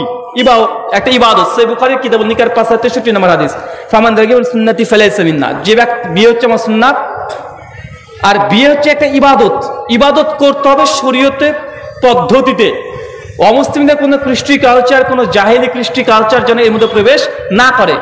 যদি ঢুকিয়ে দেন, বলছি না যে বিদআত হবে, হারাম হবে, গুনাহ কাবিরা হবে, তো জেনে রাখবেন যদি এই বিয়েতে যদি কোনো অসামাজিক জিনিস ঢুকে যায়, আল্লাহর রহমত বরকত এই পরিবারে পুরো আসতে পারে না। পারবে? কথা বলেন। বিয়ের আগে যদি আল্লাহকে নারাজ করে দেন, এই পরিবারে আল্লাহ কিভাবে রহমত দেবেন, কিভাবে বরকত দেবেন? তাই সাবধান। বিয়ে যেটা সুন্নাতি তরিকায় যেভাবে আছে সেইভাবে করার চেষ্টা করেন। সামাজিক যেসব প্রথা আছে যদি মুশরিকদের সঙ্গে মিলে ঝুলে যায় তাহলে সেই অনুষ্ঠানকে বর্জন করে দেন। জি। কোন লোক বা ব্যক্তিকে আমি খুব ভালোবাসতাম এবং সেই ব্যক্তি আমার নামে গুজব ছড়িয়ে বেড়াচ্ছে এবং আমি নিজ কানে শুনেছি, ফলস্বরূপ আমি এখন ওনার পেছনে আর নামাজ পড়ি না। এই বিষয়ে কি বলবেন? প্রথম অংশটা বুঝতে হলো, কোনো একজন ব্যক্তিকে কোন একজন ব্যক্তি খুব শ্রদ্ধা করতেন, তিনি নিজ কানে কোন এক জায়গায় শুনেছেন যে ওই ব্যক্তি যাকে অনেক শ্রদ্ধা করা হয়, কোনো আলেমও হতে পারেন, সেই ব্যক্তি যদি গুজব করে বেড়ায় ওই ব্যক্তি বলছেন যে আমার গুজব করে যাচ্ছে, অতএব আমি এখন আর তার পেছনে নামাজ পড়ি না, কিন্তু আমি নিজ কানে শুনে নিয়েছি যে উনি আমার গুজব করেছেন। গুজব বলতে সরি গিবত, তাও ভালো। শোনেন, সে বুখারী 594 নম্বর হাদিসের অধীনে ইমাম বুখারী একটা অধ্যায় বাব ক্যাম্প করেছেন। হাসান বসরি বিখ্যাত তাবেঈ 110 হিজরি ওয়াফাত, তার আহওয়াল সহ একটা মুআল্লাকান তিনি হাদিস নিয়ে এসেছেন যে বিদআতি এবং ফিতনাবাজ ফাসিক কোন ইমাম যদি ইমামতি করে, তার পিছনে কেউ যে নামাজ পড়ে, নামাজের হুকুম জায়েজ। কথা বুঝতে পারলেন? একজন মুসলমানকে যতক্ষণ কাফের প্রমাণ করতে না পাচ্ছেন ততক্ষণ পর্যন্ত তার পিছনে নামাজ পড়া বৈধ। তবে হ্যাঁ, ইমামকে সবসময় দেখবেন, সহিহ বুখারীর হাদিস 612, 13, 14 পরপর হাদিসগুলো আছে, আল্লাহ নবী পরিষ্কারভাবে বলছেন সেই ইমামের ইমামতি করাটা উচিত নয় যার উপরে মুসল্লিরা নারাজ। তার মানে এই নয় যে কোনো দুনিয়াবি কারণে নারাজ হয়ে গেছে, এমনটা নয়। কথা বুঝতে পারলেন? মেয়ের সঙ্গে বিয়ে দিতে চেয়েছিল কিন্তু ইমাম সাহেব দেয়নি, আপনি নারাজ হয়ে বসে থাকলেন, এরকম কারণ নয়। যদি অধিকাংশ মুসল্লি যদি ইমামের প্রতি নারাজ থাকে, তাহলে সেই ইমামের ইমামতি করাটাই উচিত নয়। আল্লাহ রাসূলের পরামর্শ। শুকরান। সরকারি জায়গা বা রেস্টের জায়গায় কবরস্থান করা যাবে কিনা? কি যে জায়গা? সরকারি জায়গায় কবরস্থান করা যাবে কিনা? সরকারি জায়গায় কবরস্থান করা যাবে কি যাবে না, সরকারকে অনুমোদন দিয়েছে, লিখে দিয়েছে? না। উন্মুক্ত প্ল্যাটফর্ম? জি না। তাহলে এটাই বলছি। শোনেন, কবরস্থান বা মসজিদ এইগুলো নিজস্ব জমিতে করবেন, কিন্তু এমন কোন প্লট যদি পড়ে থাকে যেটা সরকার ব্যবহারও করে না, আপনি ব্যবহার করলে ক্ষতিও নাই, কিন্তু এখন আপনি কবর দিয়ে দিলেন, 5 বছর 10 বছর 20 বছর পর যদি সরকার ওই জমিটা ব্যবহার করতে চায়, আর ওই কবরের লাশের সঙ্গে যদি বেহুরমতি করে কিছু, কথা বুঝতে পারলেন?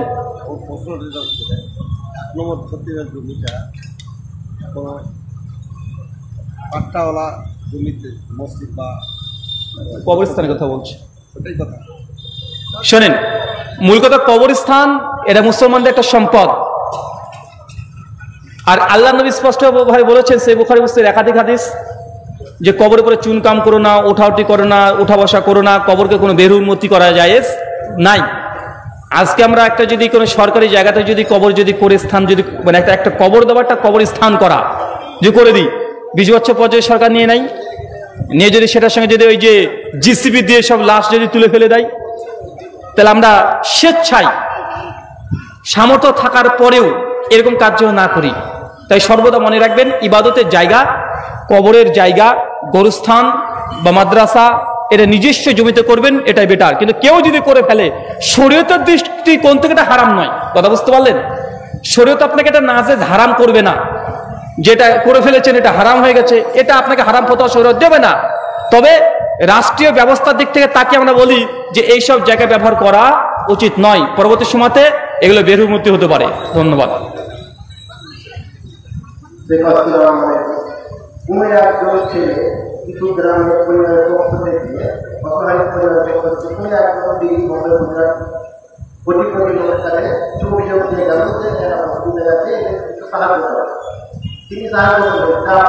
আমি কথা বুঝতে পারছি না, বুঝতে পারছেন আপনারা?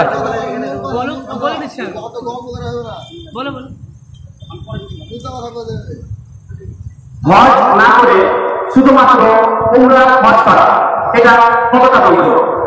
যদি হজ ফরজ হয়ে যায়, হজই করতে হবে। কথা বুঝতে পারলেন না ভাইজান? আর হজের সঙ্গে তো উমরা সেই সময়তে আছেই, কিন্তু এটা ট্র্যাডিশন অনেকের হয়ে গেছে। যখন 5-6 লাখ টাকা লাগছে হজ করতে, উমরা করতে 1 লক্ষ টাকা, তো একবার উমরাতে গেলেই মানুষ আর কিছু বলে না, কিরে হজ করলি না, হজ করলি না, মানে এই ঘুচা থেকে বেঁচে গেছে। মানে অনেকের এই জন্য একটা ট্র্যাডিশন হয়ে গেছে যে হজ ফরজ থাকার পরে হজ না করে উমরা করছে। ভাই, যদি আপনার হজ ফরজ হয়ে যায়, উমরা করলে আপনার হজের ফরজিয়াত এটা আদায় হবে না। উমরা এটা একটা নফল ইবাদত। এটা কি ইবাদত? এটা নফল ইবাদত। হজ যদি ফরজ হয়ে যায়, ও হজটা আপনার জন্য করবেন। আর যার সামর্থ্য নাই, যে না সামর্থ্য নাই, সে অবশ্যই উমরা করতে পারে। আল্লাহ নবী অধিক পরিমাণে উমরা করতে বলেছেন, একাধিক হাদিস দ্বারা প্রমাণিত আছে যে অধিক পরিমাণে উমরা করলে তার রিজকিকে বারাকা দান করে, অনেক ফজিলত আছে। তাই হজ যদি ফরজ হয়ে যায়, 12 শুধু উমরা করার প্রয়োজন নেই, আগে হজ করেন, তারপরে 50 বার ইচ্ছে হলে 50 বার হজ মানে উমরা করেন। কথা বুঝতে পারলেন? ধন্যবাদ। কোনো এক অসহায় ব্যক্তিকে দান করার জন্য বা সাহায্য করার জন্য অন্যের কাছ থেকে এই শর্তে আমি টাকা উঠে নিয়ে আসলাম যে অর্ধেক টাকা আমি নিয়ে নেব, এর মধ্যে সেই টাকাটা আমার জন্য কতটা হইল? ভাইজানের প্রশ্ন দেখাচ্ছে, আমি এই ভাইকে বললাম যে ভাই 10টা বাড়ি তুই চাঁদা তুলে নিয়ে আয়, আর ও আমার সঙ্গে শর্ত করে 10 বাড়ির সঙ্গে যদি আমি চাঁদা তুলে নিয়ে আসি 100 টাকা হলে 30% আমাকে দিতে হবে, কেন আমি শ্রম দিচ্ছি তাই। এখন এইভাবে কালেকশন করাটা বৈধ হবে কি হবে না?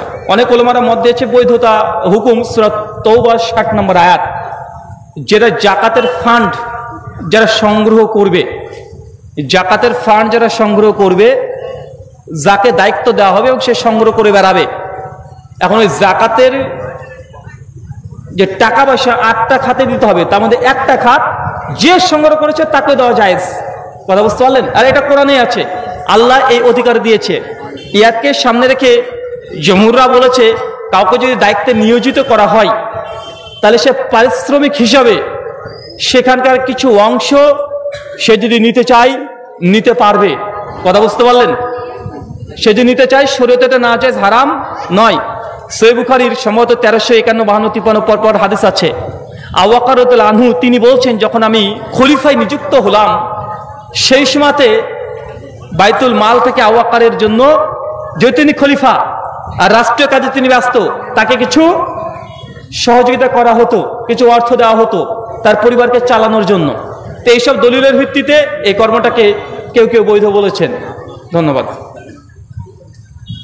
নবী মুহাম্মদ সাল্লাল্লাহু আলাইহি ওয়াসাল্লাম যখন কোনো মজলিসে যেতেন সালাম দিতেন, এবং সেই মজলিসে সব ব্যক্তির সাথে তিনি মুসাফা করতেন কিনা, যদি অল্প সংখ্যক ব্যক্তি বড় হয় এবং যদি করা হয় তাহলে কি এটা বিদআত? একজন মুসলমান আরেকজন মুসলমানের সঙ্গে সাক্ষাৎ হলে সালাম দিবে, এটা যথেষ্ট। কথা বুঝতে পারলেন? মুসাফা করা এটা তারপরে একটা এক্সট্রা সুন্নাত, কিন্তু একজন মুসলমান একজন মুসলমানের সঙ্গে সাক্ষাৎ হওয়ার হক হচ্ছে এটা যে সালাম দিবে। হক কি? সালাম দিলে হক আদা হয়ে গেল। মুসাফা করা হকের মধ্যে অন্তর্ভুক্ত নয়। হ্যাঁ, কেউ যদি অতিরিক্ত সালাম মুসাফা করে ভালো জিনিস, কেউ যদি কোলাকুলি করে অনেকদিন পর দেখা হচ্ছে ভালো জিনিস। তবে হকের কথা যদি বলেন দুজনের সঙ্গে সালাম হবে, এতটুকু যথেষ্ট। শুকরান, শেষ করে দেন।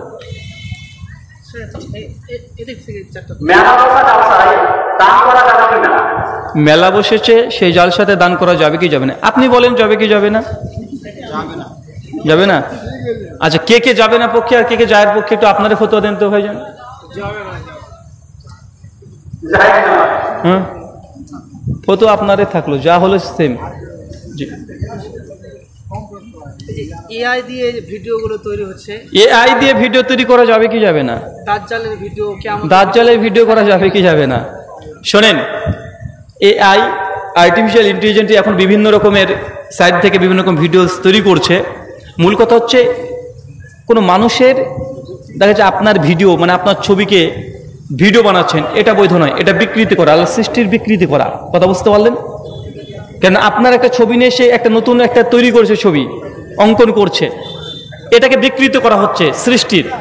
তবে দাজ্জালের যে কনসেপ্ট, এগুলো দিয়ে ভিডিও তৈরি করা, অ্যানিমেশন তৈরি করা, দিয়ে দাজ্জাল হিসেবে দেখানো, এটা অধিকাংশ ওলামারা বলেছে এগুলো থেকে বর্জন করতে হবে। এগুলো ফিতনার দ্বার আরো উন্মুক্ত করে দেয়। কারণ দাজ্জাল, আচ্ছা বলেন তো দাজ্জালে কয় চোখ কানা? না, দাজ্জালের কোন চোখ কানা? দাজ্জালের চোখ কয়টা? আরে জোরে বলেন। দুটা চোখ। আচ্ছা, একটার পক্ষে কে কে একটু হাত তোলেন তো? মাশাআল্লাহ। আচ্ছা, দুইটার পক্ষে কে কে একটু হাত তোলেন তো? ইনি আমার বলছেন নিরপেক্ষ, বলছে চোখ দুটো কিন্তু একটা চোখ কানা। শোনেন, দাজ্জালে দুই চোখ, দাজ্জালে এক চোখ না। আর দাজ্জালে এক চোখ কানা এটাও সঠিক নয়, দাজ্জালে দুই চোখই কানা। একটা চোখ পুরোপুরি পরিপূর্ণ কানা, আর একটা হচ্ছে ত্রুটিপূর্ণ, আওরা শব্দ আসছে হাদিসে। ডান চোখটা পুরোটাই কানা আর বাম চোখটা কি আওরা, মানে ত্রুটিযুক্ত। কথা বুঝতে পারলেন? সে মুসলিমের হাদিস আঙ্গুর ফলের ন্যায়, মানে লাল, মানে ওটা তো দেখতে পাই, কম দেখতে পাই। এখন বলেন তো দাজ্জালের ছবি আপনারা কি তৈরি করেন? ভিডিও কি তৈরি করেন? এখানে একটা চোখ দিয়ে দিয়েছে, আর এখানে কাফের লেখা আছে। শোনেন, অনেকে আমরা মনে করি দাজ্জালে মানে এক চোখ, দাজ্জালে এক চোখ না, দাজ্জালে দুই চোখ, আর দাজ্জালে দুই চোখই কানা, মানে এক চোখ পুরোটাই কানা, কিছুই দেখতে পায় না, আর একটা চোখ দেখতে পায় আবছা আবছা আওরা, মানে মানে ক্ষতিগ্রস্ত চোখ যেটাকে বলা হয়। ধন্যবাদ, শুকরান, জাযাকাল্লাহু খায়রান, বারাকাল্লাহু ফিকুম। একজন ব্যক্তি 5 ওয়াক্ত নামাজ পড়ে, কিন্তু তার ব্যবহার ও বিভিন্ন কুকর্মের সাথে জড়িত, তার অন্তরটা হলো পরিষ্কার নয়। এখানে বলতে হচ্ছে অন্তর ও ব্যবহার পরিষ্কারের আগে কি নামাজই প্রথম? আরেকটা স্যার, একজন ব্যক্তি নামাজ পড়ে না কিন্তু তার ব্যবহার চরিত্র আদর্শ, তিনি কি আল্লাহর কাছে কিরকম মর্যাদা পাবেন? তিনি কি জান্নাতের অধিকারী হবেন?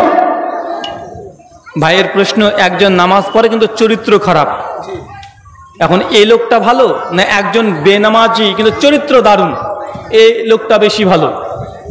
শোনেন, নামাজের সঙ্গে অন্য কোনো গুনাহ তুলনা করা যাবে না, দুটো কম্প্রোমাইজ করা সম্ভব নয়। কেন?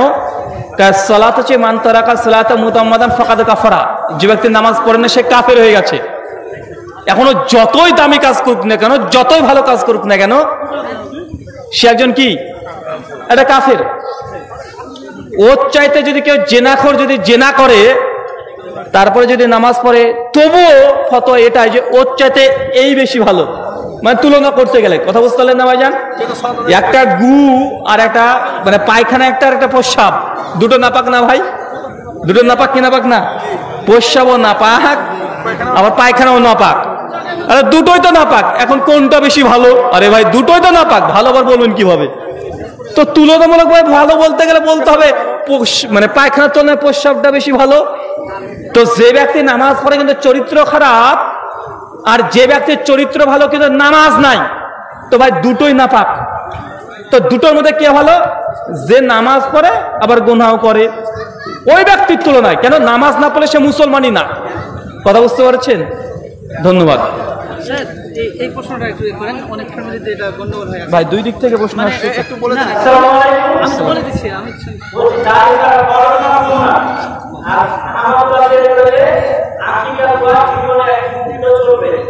আকিকার দাড়ি রাখা ফরজ না সুন্নাত? দাড়ি মেয়েরা রাখবে না, তাদের জন্য ফরজ, না রাখা ফরজ। কারা রাখবে না? মেয়েরা। যদি একটু উঠেও যায় চেঁচে ফেলবে, ঠিক আছে?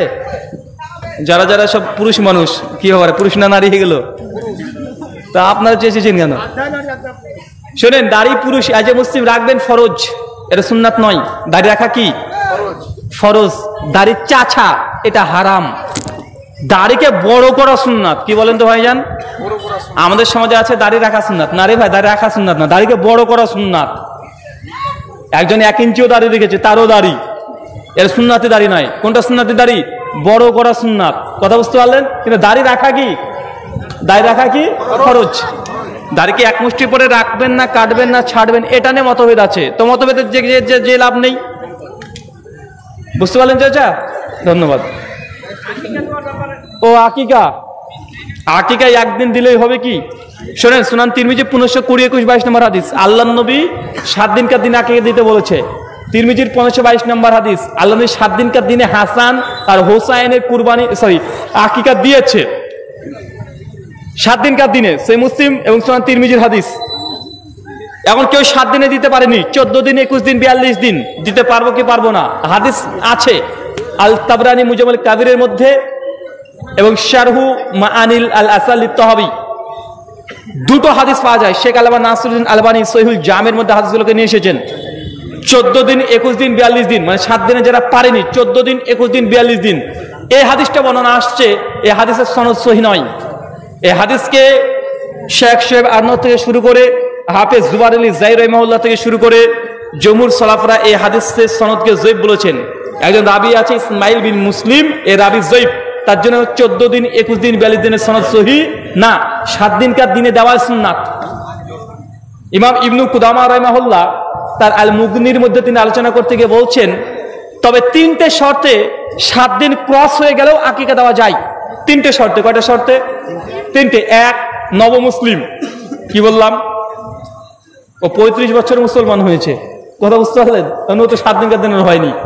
তখন যখন ইসলাম গ্রহণ করছে তখন সে যে কোনো সময়তে আকিকা দিয়ে দিতে পারে। 2, 7 দিনকার দিনে আকিকা দেওয়া সুন্নাত, এই হাদিসে জানতো না, অজ্ঞ ছিল, শরীয়ত সম্পর্কে জাহিল ছিল। কিন্তু যখনই শুনছে তখন তো আস্তাগফিরুল্লাহ, 7 দিনকার দিনে সুন্নাত আমার তো জানা ছিল না। এখন তো 1 বছর পার হয়ে গেছে, 2 বছর পার হয়ে গেছে, যখনই শুনেছে দ্রুত আদায় করে নিবে। 3, 7 দিনকার দিনে আকিকা দেওয়া সুন্নাত জানতো, সেই সময়তে এমন পরিস্থিতি যে তার দেওয়ার মতো সামর্থ্য ছিল না। হতে পারে আর্থিক দিক থেকে, এখন টাকা আছে না নাই আল্লাহ ভালো জানে, বিছানার তলে লুকিয়ে রেখে নাই বললে হবে না, মানে আল্লাহ ভালো হয়ে জানে আছে না নাই। যদি অর্থ সংকট থাকে, 7 দিন পার হয়ে গেছে, তাহলে আল্লাহ সুবহানাহু ওয়া তাআলা মাফ করবেন। তবে 7 দিন পার হয়ে গেলে দিতে হবে না, এমন কথা সঠিক নয়। 7 দিনকার আগে বাচ্চা হয়ে মারা গেছে, তার আকিকা দিতে হবে না, এটা সঠিক নয়। অধিকাংশদের মত বাচ্চা জন্মালেই আকিকা তার উপরে ওয়াজিব হয়ে যায়। তবে 7 দিনকার দিনে দেওয়া সুন্নাত, তার অর্থ এই নয় যে 7 দিনকার আগে বাচ্চা মারা গেছে আকিকা লাগবে না, এমনটা নয়। আকিকা কিসের সঙ্গে সম্পৃক্ত বলেন তো ভাইজান? বাচ্চা প্রসবের সঙ্গে সম্পৃক্ত। আল্লাহ নবী বলছে প্রত্যেকে বাচ্চা সে আল্লাহর সঙ্গে কি থাকে, বন্ধক থাকে। বাচ্চা ভূমিষ্ঠ হলেই তার জন্য আকিকা দেওয়া শরীয়ত, তারপরে আকিকা দেওয়াটাকে ওয়াজিব করে দিচ্ছে বা সুন্নাত করে দিচ্ছে। কিন্তু কয় দিনে দেবেন? 7 দিনকার দিনে। এই টাইম ওয়াক্ত হচ্ছে কি, ওয়াক্তটা হচ্ছে সুন্নাত, কথা বুঝতে পারলেন? আকিকা দেওয়া একটা আর আকিকা সুন্নতে ওয়াক্ত একটা, দুটো মাসালাকে একসঙ্গে করে ফেলেন না। তাই 7 দিনকার আগেও যদি বাচ্চা মারা যায় ভূমিষ্ঠ হওয়ার পরে আকিকা দেওয়া লাগবে। মৃত সন্তান যদি প্রসব করে প্রয়োজন নেই, যদি ভূমিষ্ঠ হয় জীবন নিয়ে আসে তখনই সে পূর্ণাঙ্গ একটা মানুষ। যখন রুহু নেই শরীর আছে সেটা পূর্ণাঙ্গ মানুষ নয়। জি,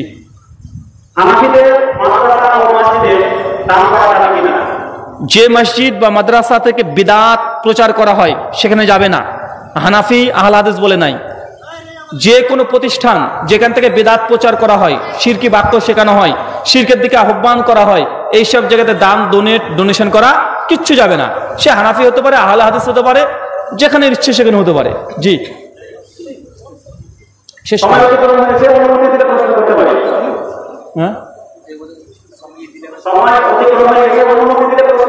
না না, আপনার এখানে একটা প্রশ্ন ছিল, একটা জাস্ট গোটার মধ্যে ছেড়ে দেন। প্রশ্নটা হলো যে বড় বোনের অনেক বছর আগে বিয়ে হয়ে গেছে, তারপরে ছোট ভাই নিজের ইনকামে কিছু জায়গা কিনেছে আর কি, বাপের নামে করেছে, তো এখন কি মিরাসের ভাগ কি বড় বোনও পেয়ে যাবে? বোনের অনেকদিন আগে বিয়ে হয়ে গেছে, ছোট ভাই জমি কিনেছে, কিন্তু জমিটা কেনার পরে বাবার নামে করেছে। এখন এই সম্পত্তি ভাই যেহেতু টাকা দিয়ে কিনেছে কিন্তু বাবার নামে কিনেছে, কিন্তু বন্টন হওয়ার সময় এটাকে কি যে বোনের যে 1 ভাগ পাওয়ার কথা সেটাকে পাবে? এই মুহূর্তে আমি বলতে পারছি না। তবে আমার যতটা মনে পড়ছে বা যতটা এখানে বোনের দাবি করাটা উচিত নয়, যদি বোন এটা জানে যে এই সম্পত্তির মালিক বাবা নয়, কথা বুঝতে পারলেন? যদি এটা প্রমাণিত হয় এবং যদি জানে যে এই সম্পত্তি আমার ভাই কিনেছে কিন্তু আব্বার নামে কিনেছে, আব্বার কাগজে কিনেছে, তাহলে বোনের দাবি করাটা এটা উচিত নয়। আর যে জানে না আমার বাবারই সম্পত্তি, তাহলে অবশ্যই দাবি করবে। মেয়েরা বাপের সম্পত্তির ভাগ নিশ্চিত পাবে যদি মৃত্যুবরণ করে। ধন্যবাদ, শুকরান।